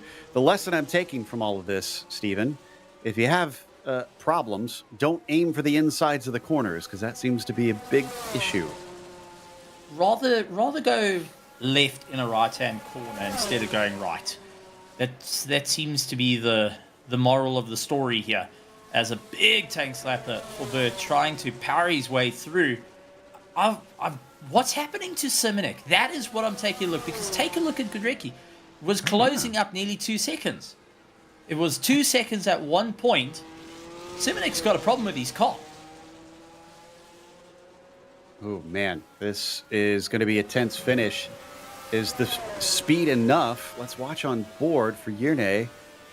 The wheel is straight, so that's the good news. So not something to do with... I wonder, we heard that the fuel was going to be tight for some cars. We heard from Nico that I believe that Yerne's fuel had to take a whole lot more fuel than those around it because of the engine in the car. So does this mean, that he's that tight to the end? It's down to 2.5 seconds. Car just piddling around to try and make it to the end. Is there enough while Yerne Simoncic is going slow to the finish? Bert Knops is going all out to the win on this one. Just a few more corners to go, coming up to Abbey, and then switching directions up through Woodcut. Bert Knops took control at the very first corner. He didn't put it on pole position. He knew that he had the race pace when he didn't need the qualifying pace. It's going to be victory for the number 5 of Bert Knops here today in the UK. Absolutely well done. And Brabham Motorsports once again at the top of the charts and will be moving up to second place in the championship in this fight. Absolutely well done. Hold on. Third place is going to be a difficult story. Yeah, we got to see where Simoncic is going to wind up. And a black and orange flag for somebody. Is that for Yerne? Surely that's not for Yerne. We saw the marshal waving it, but I don't see any other car around. And the car seems to be going quite slowly here as Goodrecki continues to gain on him lap after lap. Is there enough fuel in that white and red car to reach the finish? They'll come around Club Corner. It stayed at about 1.2 seconds. He's starting to speed up once again. Does he feel he has enough and is able to push the car to the finish? Goodrecki hunting him down, feeling so close to a second place in this race. They'll come over the hump just before Woodcut Corner. All he needs is enough fuel to push that car to the line, and it looks like he might be there as it starts to sputter, and he just crosses with second place. Goodrecki in third. Wright has already finished in that fourth place. A thrilling end to this race here for a second place finish. Goodrecki gave it everything to get across, and what a drive. Absolutely stellar. And Matt Wright, after a problem in lap 2, gaining a few positions and now finishing up in fourth, still having hope for the championship and walking away with 5 points in the bag, lining up next to his teammate. Nicely done. Here is your finishing order. Bert Knops, your winner. Yerne Simoncic finishing in P2. Frank Goodrecki will be P3 today, followed by Matt Wright, as you said, recovering a lap down, unfortunately, but still with a great finish there in fourth. Danny Foreman is going to be finishing fifth with Darren Andrews behind him in sixth. Ross McGregor, our first DNF, but still scores points being classified in 7th. Reese Gardner, last one with points, in 8th. Martin Bayer, we got word that it was a rear brake failure that took him out, and will wind up just outside of the points due to his late race wreck. Bifan Wifleur as well, just not getting to the end in time, finishing in 10th. And then our last four sees Birchfield, Shepard, Karatko, and Hillebrand. The rest of your did not finishers here today in our 14 cars that started this Formula A race. Looking forward to seeing if we could chat to a few people after that one. Definitely a few mysteries that we'd like to solve, Steve, and some real intrigue throughout those 80 laps to try to get to the checkered flag. Honestly, it was an exciting time, and Silverstone has always been one of the circuits that goes and brings the action. And even though we had a smaller grid this time around, there was still so much going on, so much to look around at, and also to break down the little nuances. I mean, no one saw the battle coming down to the wire for third place, where it was just running out of fuel. A concern that was there at the start of the race that didn't look like it was going to play into effect. But when you get those 1 or 2 laps that are a little bit faster and a little bit more heavier on fuel, it brought the racing incredibly close. I've got to say, this has been an exciting one, and the championship is now done past the halfway mark. We're going to be moving over to Germany in round 6, and that is where life is going to get rather exciting. Oh, it's going to be fantastic, because that is a challenging track even on the easiest of days. So look out for that to be a race of attrition without a doubt. Sounds like we might get Bert ready to talk to us, see how he felt about that race. Bert, a dominant win. Congratulations. In fact, wound up 72 seconds ahead of the next car thanks to some fuel problems from Yerne. Did you ever feel threatened once you took the lead at lap 1, turn 1? Maybe in the first 10 or 20 laps I was unsure how the pace would develop near the end, but yeah, when we approached the halfway point, it looked more and more certain. It was just a matter of taking it home. And that you did. How was managing tires, fuel, everything? You mentioned, having to watch the pace. Were you saving a lot of your stuff from the get-go, or was it still pretty fast at the beginning? Yeah, kind of a little bit, but I didn't really feel comfortable saving too much, so it wasn't like I had it, and I didn't have much in hand, but it was enough. So Brown, Kirsten are not here in the championship today. You gain a lot of points. You're not quite going to be in the points lead, but I believe you're bumped up into second. So what does this do coming into the second half of the season? Does this change focus at all, change your approach, or is it steady on? No, I just hope to keep getting clean races in without misfortune. And we'll see at the end how it will be. Well, congratulations on your first win of the season, turning a new page, and hopefully we'll get to chat with you some more in the second half. Thank you. Bert Knopp's your winner here today. And as we said, we failed to mention that his first win this season. Well done. As Godrecki was very close to a second place finish. I believe Steve has caught up with our third place finisher. Godrecki, welcome to the commentary box. Absolutely phenomenal. How are you feeling after that rather exciting race from start to finish? You were constantly on the button trying to aim for the top podiums. Glad to be here, Steven. Totally unexpected, I have to say. Until lap 25, I think I was quite close to Martin and Yerne in front of me, fighting for P4, P5, and P3. Later on, troubles came towards the opposition. I knew from the beginning that Martin might risk it because he took some big risks with some small lockups and tank slappers early on in the race that meant his tires were in a worse state than mine. Overall, first podium of the season, quite happy with that one. Unfortunately, a lot of the drivers due to summer vacation, and if you want to stay in the roleplay spirit, the rising political tensions weren't able to make it to the Isles. But yeah, still a very nice race for everyone who finished. Well done. And we've got to talk about that final lap where you started gaining at a rate of knots. What was running through your head, seeing that there's the opportunity to gain one more position and then right at the line, just a drag race to it? Oh, definitely. My heartbeat got accelerated. Seeing Jerne like 10 laps to the finish, I've spotted him at the end of the Hanga Straight, entering Stowe, and I knew something's up. I'm guessing that he was fuel saving, while on the other hand, I read the timesheet wrong and I thought the race is gonna be 90 laps, so I actually had 10 more laps of fuel in my tank. So I've decided to push it.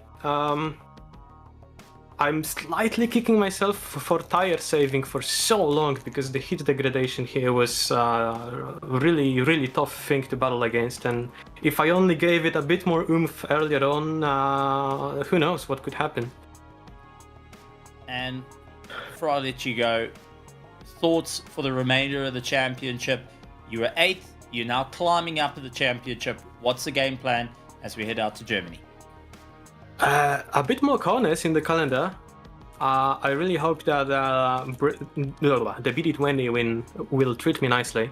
It's quite an agile car, and as you probably saw in the beginning of the race, it just has nothing to defend itself against the Scarinis, Beagles, and especially the Brutuses on the corner exits. The power is just so much less than the opposition, but it corners like a dream. So absolutely wonderful. Well done yet again. Fantastic racing, and we're looking forward to seeing what you can do as you jump up through the championship and aim for Germany. Mr. Gurecki getting glad to be here. Thank you. Third place, chasing down second right at the line and 0.1 of a second. Can you believe it, Joe? So close to gaining that second place spot. Yet so far. That's going to wrap us up with a huge thank you, of course, to the HRSC for bringing us back for another season of coverage of this fantastic vintage series. And also a big thank you to our team today, Steve and Christian. However, until next time, race clean, race hard. We'll see you on the track.